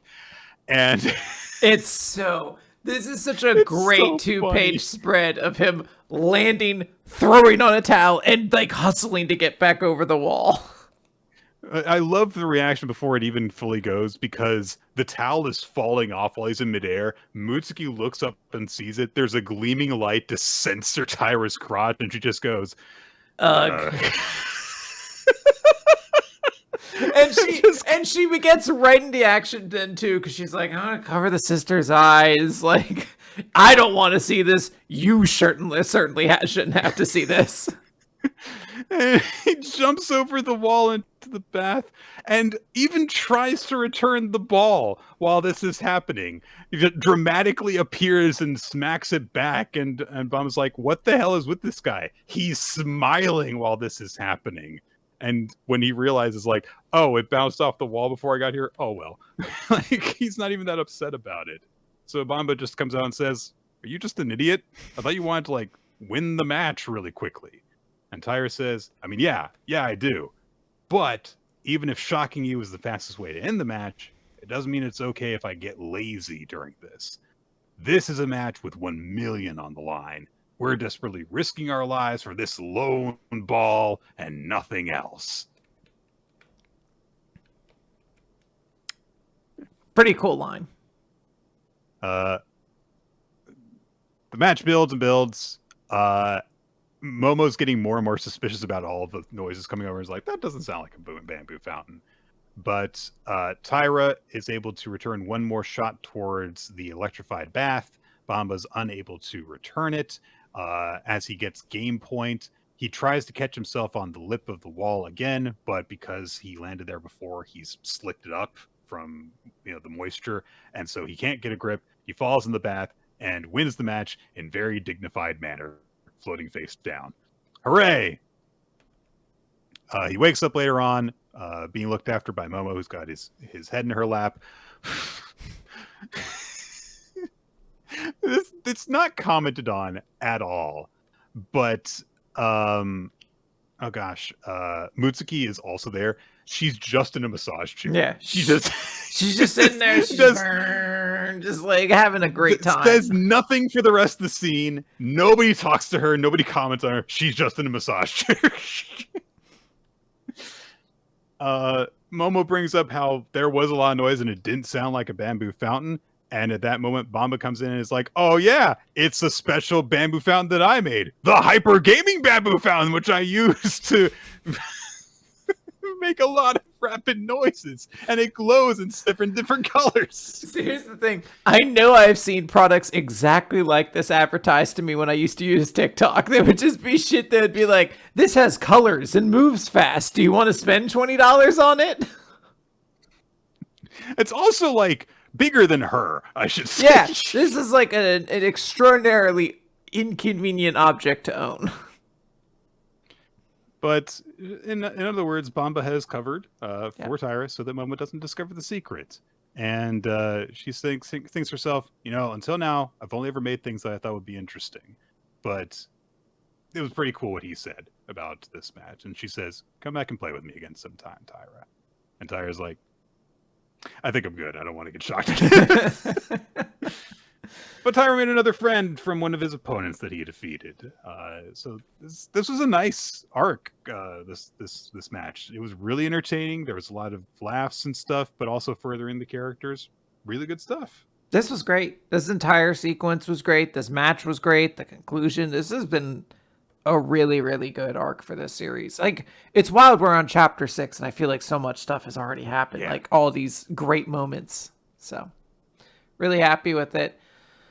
Oh, speaking of series I'm super happy about, Nick. Yeah. It's the big finale, chapter 56, Naraku City at dawn. Kiyoshi and Astaroth have gathered up their super duper attacks. Come charging in. Beam battle. Astaroth shoots a beam while Kiyoshi is trying to charge through with his own Lux Nova Stella. And Astaroth is thinking like, this is it. The fear of death, the drive to live. I'm nearly there. This is it. and he gets surrounded by a pentagram that reads ecstasy because he's really turned on by this. It looks like Kyoshi's going to lose. Astaroth goes, I win! But Kiyoshi draws on the memories of all of his friends and how they're all counting on him, and he plants his feet, and he just presses through it, goes all the way up to Astaroth, and overwhelms him with a burst. We get this kind of mindscape discussion with the two of them fully clothed and in a serene, blank mindscape. And Astaroth says, at the very end, we became one. It's in trading blows that you really get to know a guy. And so he now fully understands Kiyoshi, all of his courage and duty and everything, but also his fear of demons. And he says, most of all, what surprised me was your compassion. So he says, hey, if I were to beg for my life, would you spare me? And Kiyoshi hesitates, and Astaroth's like, I'm just kidding. But that's what's so great about you. You aren't like a demon. Compassion is frail and fleeting and flimsy to us. But more than that, it's noble, dazzling, and strong, and beautiful. And that's why we are fond of human souls. Yours, willing to show compassion even to a great demon lord, is especially lovely. And maybe that's what drew me to you. Thank you. You saved me. And he gives Kiyoshi a very unwanted hug and says, one final wish for me. Please don't forget me. Kiyoshi says, sure. I won't forget you, Astaroth. And Astaroth is fucking vaporized. We see his body burned away completely. And the demon portal in the sky closes up. Kiyoshi looks back at Akari with a big smile and says, we won! And then he teeters over and collapses. She catches him and says, we did it. Thank you, Kiyoshi. Honestly, if this chapter had been the conclusion of just a much better final battle, I think it would have been totally fine. It's just that it doesn't do anything to redeem the unimpressive run that we've seen from Kiyoshi in the past month and a half or so. Yeah. Also, I think someone should tell Usui that, like, queer-coded villains are supposed to, like, have a little bit of coyness to them. It's not just supposed to be someone jerking off in combat. I'm fully erect! Like, I really, like, this dude's, like, a second away from just being, like, my cock's so hard for you! Kiyoshi! It's a fine ending. Like, it's over. Like, that's really, like, that was my reaction to it, was I just kind of was like, good.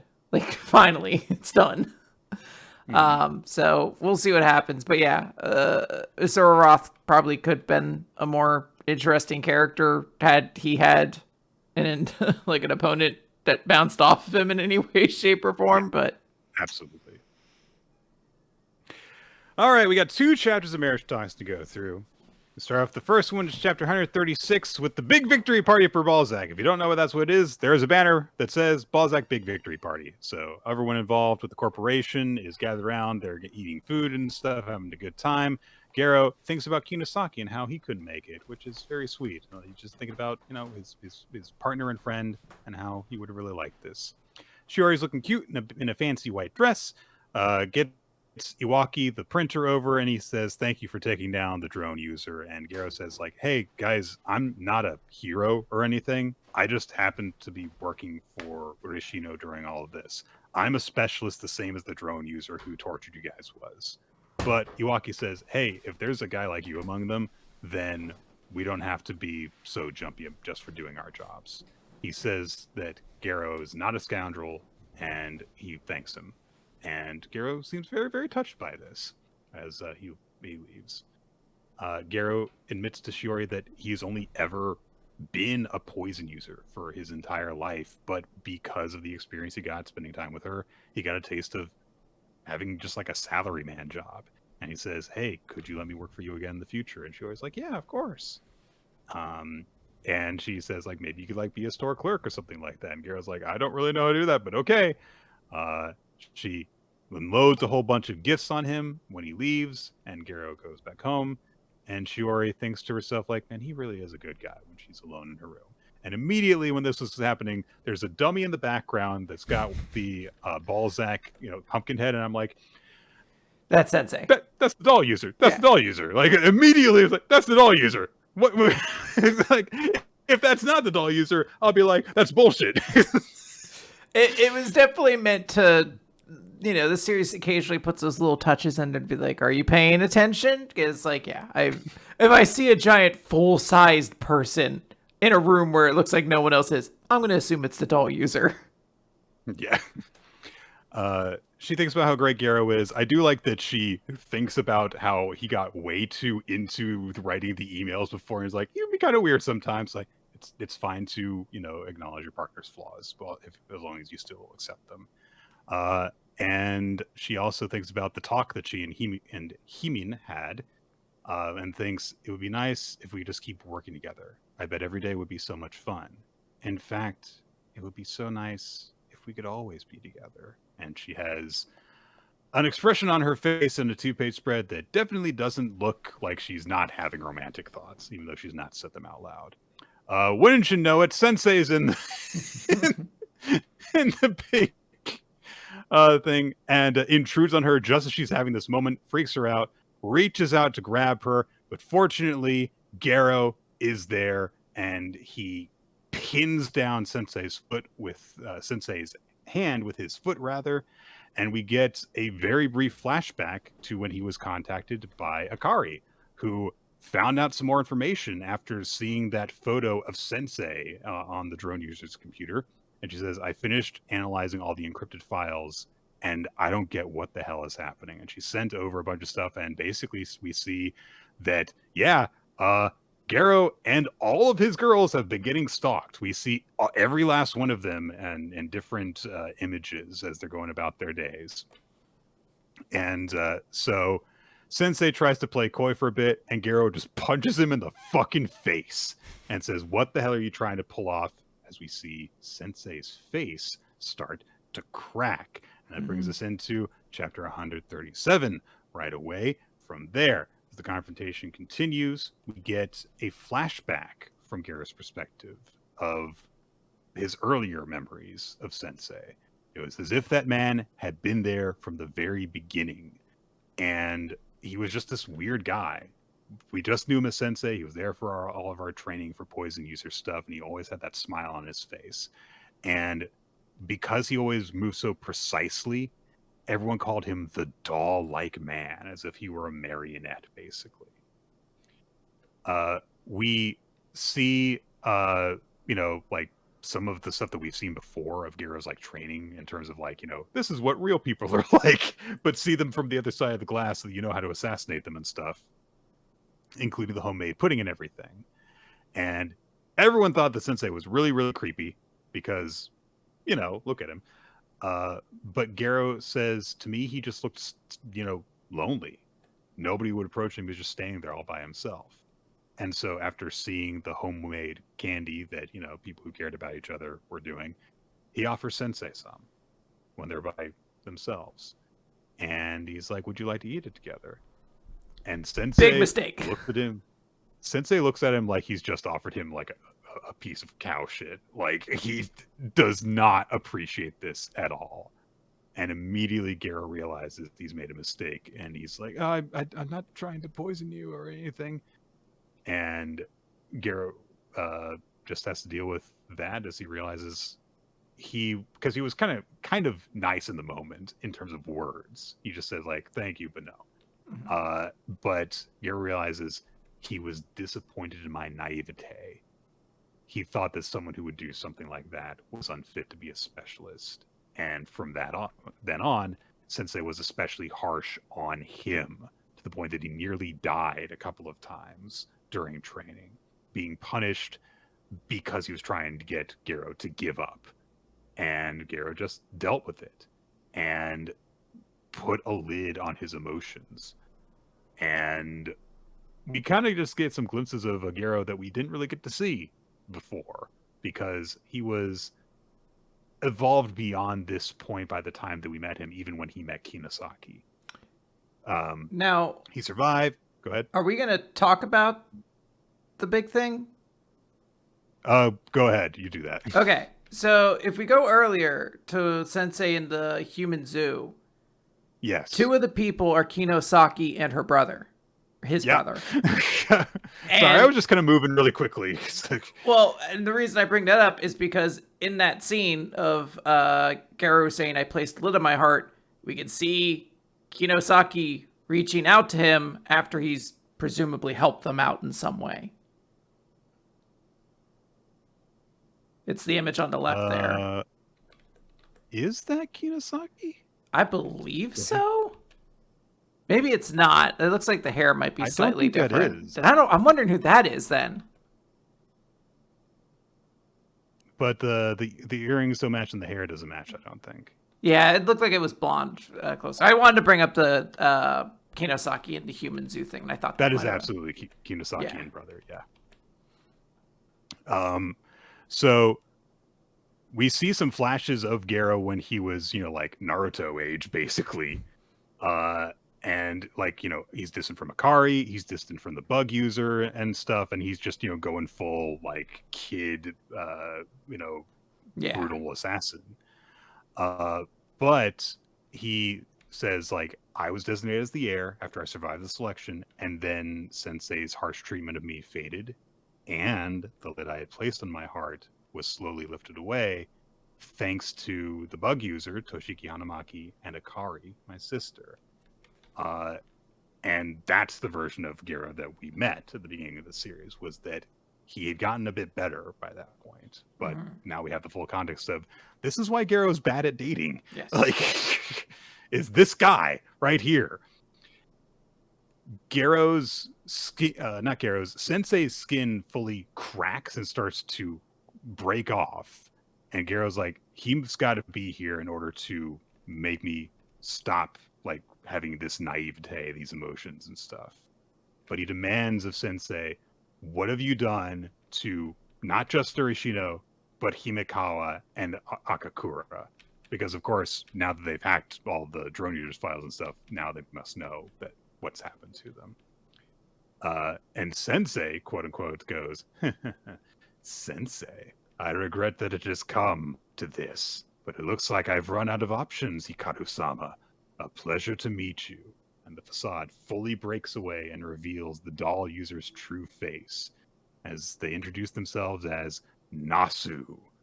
And it's a very cool 2-page spread, I gotta say. And we get like almost a full like Aizen moment because the glasses come off too, but like, the wig comes off. And yeah, this is I appreciate this because like when we saw that, Sensei is the doll user, I was like, that can't be it. And fortunately, no, it wasn't. So here we go. Yes. Yeah, this is a really good chapter with a lot of intriguing pieces going on. I don't quite know, like, it would explain a lot why, like, what was whispered to Kinosaki if Kinosaki had been part of like a human zoo, essentially. I'm curious who that individual, like that scene about the placing a lid on my heart. I'm not sure who that is. Ninja is bringing up that might be Arashiyama. But that was my thought. Even if it is, we don't know that part of the story, do we? No. So I'm like, it seems like there's a kind of significant event that happened that I guess we're going to have revealed to us at some point. And then there's the reveal of the doll user and this very cool design, this like long flowing hair that just seems almost alien in a way. The fact that this person's face is like robotic, or it seems to very naturally match kind of like a robotic thing beneath the neck. Just seems like a very cool visual. This is like a good design for a character, and I'm super intrigued to find out what this all means as well. Okay, that is definitely Arashiyama because Arashiyama also has the black star earrings. But yeah, a lot of stuff that's going on in that chapter. I like how, because it's all from Gero's perspective, there's a lot of details he's not making note of because they weren't important to him at the time. But you can kind of pick up stuff like that. Okay, we gotta keep it moving. New Exorcist, chapter 110.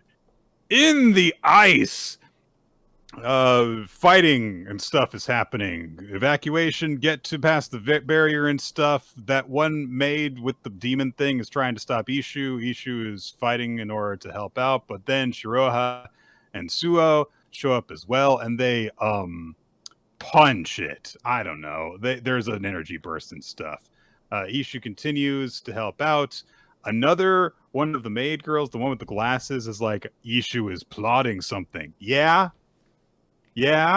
Duh.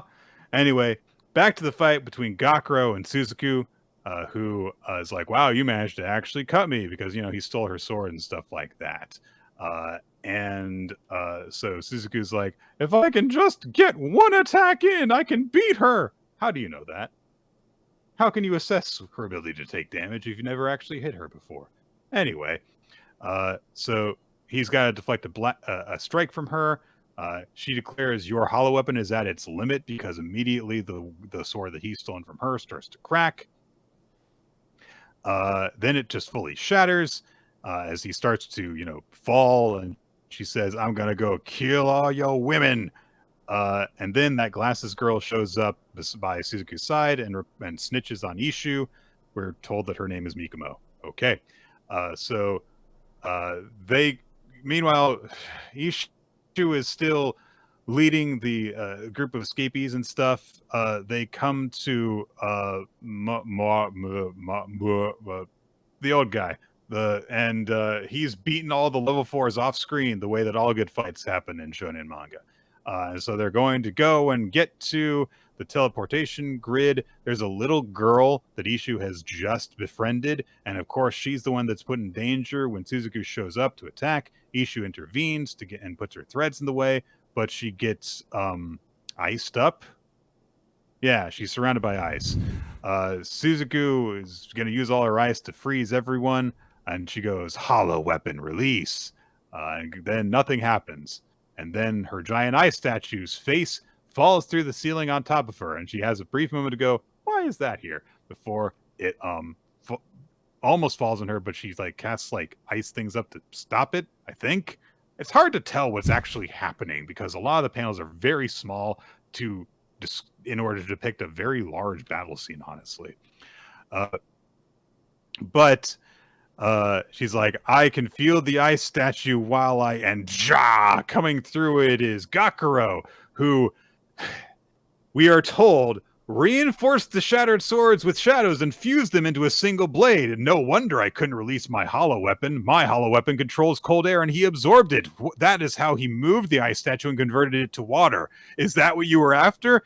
Man, it's great when people are just like tell you what happened in the fight scene instead of showing it properly. And so Gakuro swings his sword, and then like a thing starts to fall through the floating highland, and Ishu nearly falls in the hole. But she just tells Gakuro to get everyone to safety. And then they keep on fighting, and then Gakuro deliberately lets some of her ice thingies attack him so that he can attack her in return. And Suzaku is just like, geez, I didn't like the idea of a one-armed groom, but what? And just cuts his arm off with one of her icicle thingies. And she says, it's over now. And Ishu says, no, it's not. And uses her thread powers to, before the hand has gotten away from his body at all, reattach it. Just turns her thread into muscles. Nick, where does this qualify on the Bleach Memorial Award? Oh, this is going up there. This is up on the board right away. This is a guy getting his hand cut off and it immediately being reattached before he's finished the sword strike that he was in the middle of when it was cut off. This is insanely stupid. So it's reattached, and not only is it reattached, but when she tries to attack it with more icicles, it's super duper reinforced and just blocks them. And Ishu says, you can't cut this. These threads are made from everyone's energy, which again is depicted in like this much space. It's so tiny. There's no sense of any impact in this moment of everyone working together to beat Suzuku, as finally Gakuro strikes her and he gets the one blow in. Ha, which means he wins, right? End of chapter. Look, Nick, in the grand scheme of things, not the worst chapter of New Exorcist. This is not the worst chapter of this week. Yeah, I will note that when I was flying home, I hadn't read all the chapters this week yet. And I had to ask my boyfriend, because I was like, hey, I have just a couple series left. Is there anything in New Exorcist or any of the other series left this week that I should not be reading on a plane where there is always going to be someone directly to my side? And my boyfriend was like, New Exorcist is surprisingly fine. Hima-Ten you need to be careful of. So, I guess props to this chapter for just being like a dumb, bad action chapter. Everything you said is right. This moment isn't big because nothing about it seems big. It's extremely unsatisfying that they run into the knife guy again. He's like, I defeated all the level 4s. They're done. Who gives a shit? I beat them off screen. Don't worry about it. I'm like, cool. Wouldn't have been kind of interesting to see you do that, but whatever. I don't particularly care what Shizuku does or happens to her. It's all really, really unnecessary and dumb, but I don't know. It's not as stupid as it usually is, so I'll take that, I guess. Low bar, but yes. I have one more chapter to talk about. Akane-banashi, story 170, the form of Sanmei-te. Hey, we got a big TV announcement, color spread with a bunch of the Rakugoka in colorful, cool outfits. Isn't that nice? And Akane is looking all like, yeah, well, what is happening? I don't know what Karashi is doing. He looks like he's in the middle of a TikTok dance. Look, Nick, I'm just so excited. My poor boy is here. He's here. He's there. He's there. He's an important character, Nick. He wouldn't be on this page if he wasn't an important character. No, yes, Zenmai and the new apprentice dude are also there. And then there's some kind of hazy blob in between them. That must be like a printer error or something like that. Very bad usage of space. Yeah, it seems weird to have this thing that just looks like, like when heat kind of distorts the air around it, it's all wavy. It's kind of an odd visual effect, but those are the significant characters of the Karashi Cup, which I assume is what they're probably going to animate up to. Of course, Akane, Kaichi, Karashi, and the amorphous blob, spoken of before. Oh man, interesting character choice by Akamasa, but hey, Takamasa, out of the 7 characters they chose, Kaichi was there. Yep. So hooray. Anyway, Karashi's in the middle of his performance. He is again doing the fake classic, basically telling a story about modern celebrity controversy and a tabloid magazine trying to expose it in the form of an old-timey tale. So Karashi's, we see him go through this, and the first thing that the guy does is like, maybe I can go to see a kabuki play. All right, no, I got to do a job, but I can still watch it. And goes in,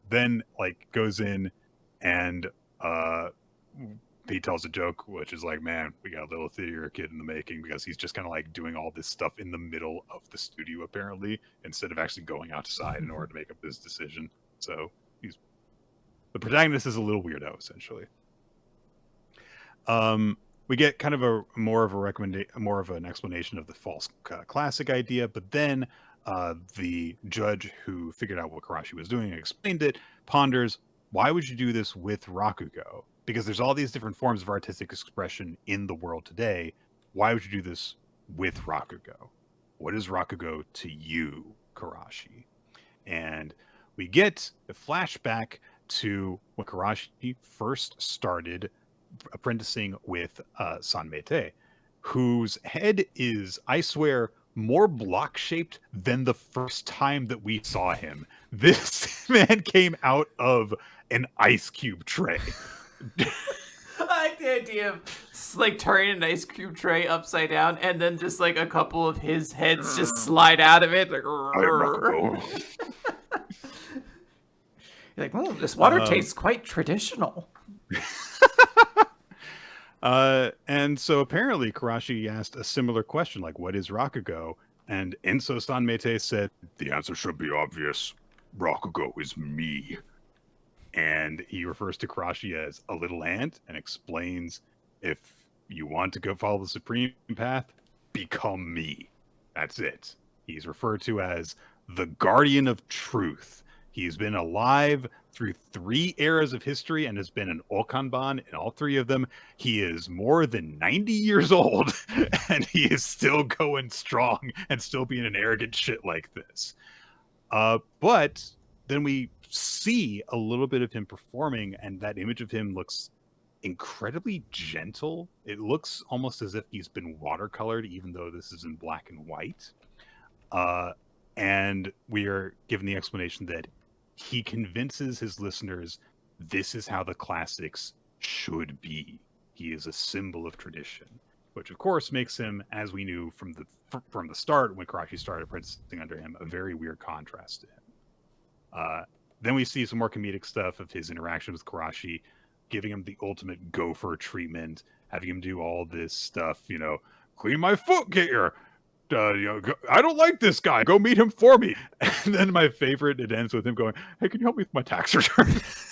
I like that Karashi's like, that shouldn't be the kind of thing you give your apprentice to. I'll do it, but you shouldn't have me do it. But, Karashi kept on enduring all this stuff, and he's like, I knew that it would be a bunch of shit work, and I knew that, but still, God. And so, when they were out, while he was making Karashi carry out his bags, turned him all smug and was like, you didn't think it would be like this, did you, little ant? And Karashi's just like, I didn't say a word. And so it's like, oh, too stubborn to complain, are you? And Karashi says, look, I get it. You're doing all this to help me grasp the proper outlook. You put me through all this hazing, all this busy work, all this out of touch, archaic, illogical, wasted energy, inefficient shit. I've got all of these complaints I could say, but I'm not going to, because I understand that I won't get the outlook I need unless I do all of it. So I'm just going to do it. And Enso says, no fun. I love Karashi so much because that would be my mentality too. Like, I just had to do this shit, right? So I'm just going to do it. Like, what's the point of bitching? Just be like, but you bitching is half the fun of it. If you don't complain, it's not even really worth doing. So Enso, in this same moment, says to Karashi, you have vision. I've taken dozens of apprentices in my lifetime, and every last one was a fool with the narrowest viewpoint. But you, take a step back, see the whole, and grasp the vital points before applying yourself. It is why you do not fail. Though I am loath to admit it, you are the brightest pupil I've ever had. And I do mean loath. But, in all my life, the one Rakugoku I considered my equal was also the biggest fool I ever knew. And it's the original, the original Shigema that we see. Which makes sense because, Enso is 90 years old, so of course he was a peer of the guy. So, but he says to Karashi, immersion is needed to understand the spirit of the role. That intelligence is a shackle that keeps your mind high and dry. You cannot grasp the proper outlook. In that, you are just like me. Little ant, I will hand down to you the inheritance of our school, the secret art that is the counterpart of outlook, the form of Sanmei-te. It's a cool chapter. Really like the way that we get to know this relationship between Master Sanmei-te and Karashi. They don't like each other, and yet they do like each other. They're so different, and yet they understand the ways that they are similar in the way that only arrogant intellectuals like them can. Yeah, there is definitely an interesting contrast in their personalities that allow them to bring out something very unique in each other. And I also just like Karashi explaining his weird philosophy on everything. Yeah, really good stuff. Super excited to see the next part, but Nick, are you ready to wrap up this week with One Piece? Oh, am I? Yeah. One Piece chapter 1157, Legendary Bar. We get a cover page as Yamato is praying at a grave. I believe this is a grave for the bandit guy that died during the Wano arc, but I'm not sure. I think someone else also died during that arc, and it might be their grave, but it's one of those guys. Anyways, also, someone made a snowman in front of the grave. So. it's kind of fucked. The snowman kind of looks like Kaido. Yeah, like I wasn't gonna say it. he's kind of not cool around here, guys. So we are still in the flashback. In fact, we are deep in the flashback. We get to see the Rocks pirates going just absolutely ballistic. They are all, kind of a chaotic mess of things that are going on. And there's explosions, and they're like, "Oh, god damn it, new gate! Stop shaking the entire island!" Like everyone's bitching about the way he uses his powers. There is a very cute scene of Kaido being like, "Oh, I'm jealous of your devil fruit. I wish I had one of those." And Whitebeard is like, "Take your time and choose wisely. It'll be with you the rest of your life." Whitebeard was just always a dad. Yeah. Like... Just kind of always had that going out there for him.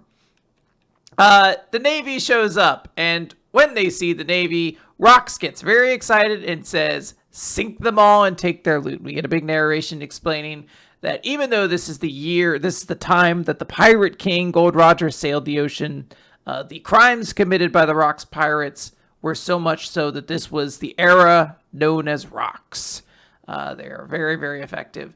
We cut over to Harold, who has encountered a world government ship, but he is very upset because the world government is attempting to imprison a bunch of people who are not under the world government's flag. And he's like, "This is not proper. The world government doesn't make all the rules of the world. Let those people go." When Elspeth was suffering, these people gave aid that they didn't have to, and they asked for nothing in return. Like, we are not going to just let you do this. And the world government guy's kind of an asshole. He's like, "Look, you always want to join Elbath. You always want Elbath to join the world government. If you aid us, it might benefit you. But if you protect an unaffiliated nation, it's just gonna decrease your chances of joining. Now get out of the way." And Harold fucks them up. He leaps off his ship with a sword. And maybe don't talk shit to a guy who is as big as your entire ship. Yeah, truly, I don't have whatever the confidence you have to shit talk a guy who is like literally a skyscraper to you. It has an entire nation of more people around his size to deal with. We cut over to Ida's bar where Rocks is talking to Harold and is basically just like, "Hey, it's kind of dumb that you keep trying to like prostate yourself to the world government. They don't give a shit about you." And Harold is like, "No, mark my words, Elbath will be a part of the world government one day." And we see that he has now shaved his head in penance for basically the action he did.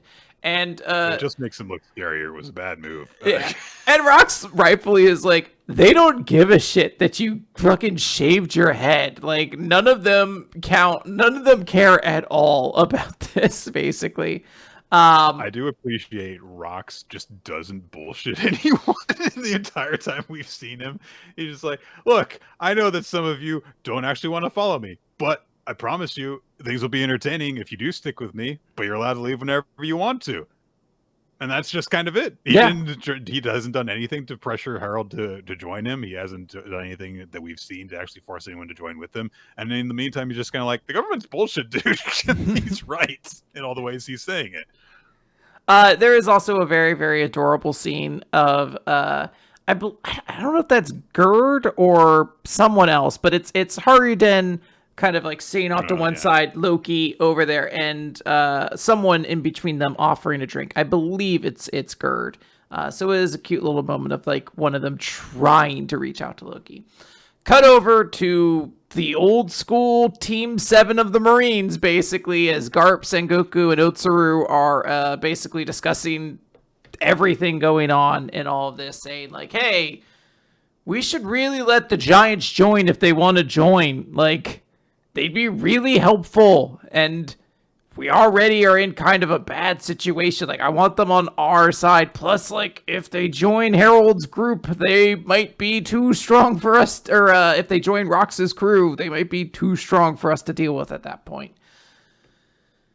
Cut over to Full-Lead Island 42 years ago. News has come out that says Shakiyaku has left the Kuja Pirates. She is no longer a part of the crew. And I'm just going to skip forward. She lands on the island. Everyone is enamored with her because she is so beautiful. She says she wants to live there for a little while. So everyone is... Okay! Yeah, everyone's like, absolutely, that sounds great. And eventually, she built up a bar on the island. It's her ripoff bar. What I love is it gets built, and Rock shows up and is like, what the fuck? Like, he hasn't seen it yet. This was my fucking hideout place. I blew up the eyes in that skull cave, dude. But she basically makes him the first customer of her establishment. Everyone, even Rox, is enamored with this woman. And they're saying that, yeah, this lone person, she brought such beauty and comfort to the island. In time, Nick, she would become an irreplaceable treasure to the pirates who made this island her home. And what is treasure, Nick, if not something that can be stolen? Sorry? Just very tired of certain characters in this series. We cut over to the inner hall, and I don't know which one of them this is, but one of the elders, I think it's Mars, basically says, hey, give Harold this ultimatum. If you want to join Elbath, you will be allowed if you do this requirement. Kill Rox. And that's where we end the chapter.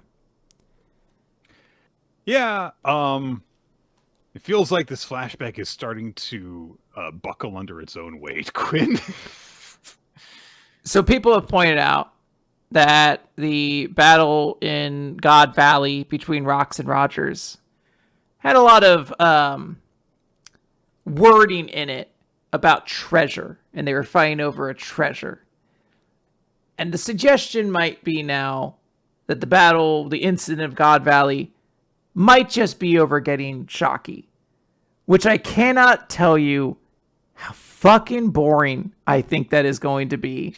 I don't know this woman that much. I don't care about her, and I just think this is dumb. But whatever, I'm waiting for everything to finish before I say. Everything else seems pretty cool. I'm actually starting to get into Harold's story and everything like that. All this Shocky, all the Kuja pirate stuff, I'm just not into it for whatever reason. Well, I mean, the problem isn't really the fact that they're a part of it. It's that they were introduced into this whole thing very suddenly in a way that did not feel natural. It felt like when Rox and everyone showed up on Elbath that, like, yeah, okay, so this is like a collision that is happening here because of the time that this is happening. And this relationship between Harold and Rox is an important part of this story. This feels like it's only here because we're telling the tale of Rox as opposed to the tale of the giants and Loki and everything. We have gone so far beyond the central point of this web and this flashback to provide us with context over like why things happening on Elbath and with the characters that we are trying to get to know better, that it feels like I'm just kind of like getting to a point of like, wait, where are we going? Like I'm being led, and it's like, the road's back that way. Are you sure we know where we're going? I know you've got the GPS, and I'm sure we will get back there. But it feels like we could just go back there, like without having to go here. It's like, oh, I got to do my laundry first. Like, well, when you said you could give me a ride, you didn't tell me about the pit stops we would have to make. I could have asked someone else to give me a ride if I knew it was going to take a while to go out of your way in order to do this. Yeah, it's I don't know. It's annoying. I'm not like angry or anything like that. I actually have a lot of faith in Oda that he'll be able to tie this all together. But it is one of these things where I'm like, I'm just bored. They better at some point reveal that Shocky ate like the fuck me fruit or some shit like that. Like just that there's like a magical reason why every character is just so horned up for her, besides the fact that she's supposedly the most gorgeous woman that ever existed, but she looks the same as 90% of the women in One Piece. All right. Well, that's it though, Quinn. Can you tell me what was your favorite chapter that we discussed today? I think my favorite chapter this week is... It's between two, and I'm just deciding which one gets chapter of the week and which one gets MVP. I think that my favorite chapter this week is going to be Blue Box. I just Okay. thought it was very cute. It was amusing. I just really liked the pacing in it. Some stuff happened in it that I wasn't really expecting until the chapter actually happened, and I was not expecting the wackiness that Karen introduced into it. It was very fun, and I also really liked the QC moment that we got in the middle before Chinatsu and Taiki got interrupted when she came back in. Yeah. I think I'm going to give my chapter of the week to Ping-Pong Peril, which I think had a really, Mm-hmm. really fun chapter, was really, really entertaining. And I like the conclusion to it. I really like that moment of Tyra like running up the bathroom wall and like all in Yeah. one fluid motion. It's very cool. My MVP in the same vein is going to be Muski from Ping Pong Peril. Just the look right before she covers Momo's eyes, where she goes, like, do I have to do everything by myself? And then once it's all over, paying no attention to anyone and then just chilling in the massage chair. Yeah. Very, very good vibes. Very nice. My character of the week is going to be Nasu from Marriagetoxin, the doll user. I'm just super excited. It was a very cool reveal, and I've been waiting for like sort of the payoff for this to happen. So yeah, super stoked for that. Very, very excited for Nasu's appearance. The audience, by the way, picked Karen from Blue Box as the character of the week and Marriagetoxin as the chapter of the week. A little unfair when there are 2 chapters, but Black Clover had 3 and still didn't get it. So I don't know why I'm being a cunt. Yeah. Well. All right, guys, we will be back next week, hopefully, with a discussion on Absolute Boyfriend.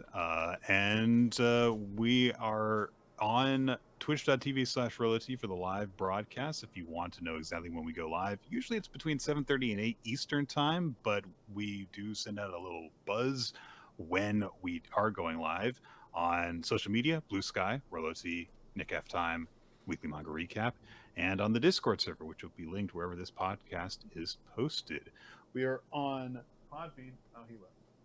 I thought I might be able to grab Ravi to say goodbye to everyone, but he's already gone. Aw.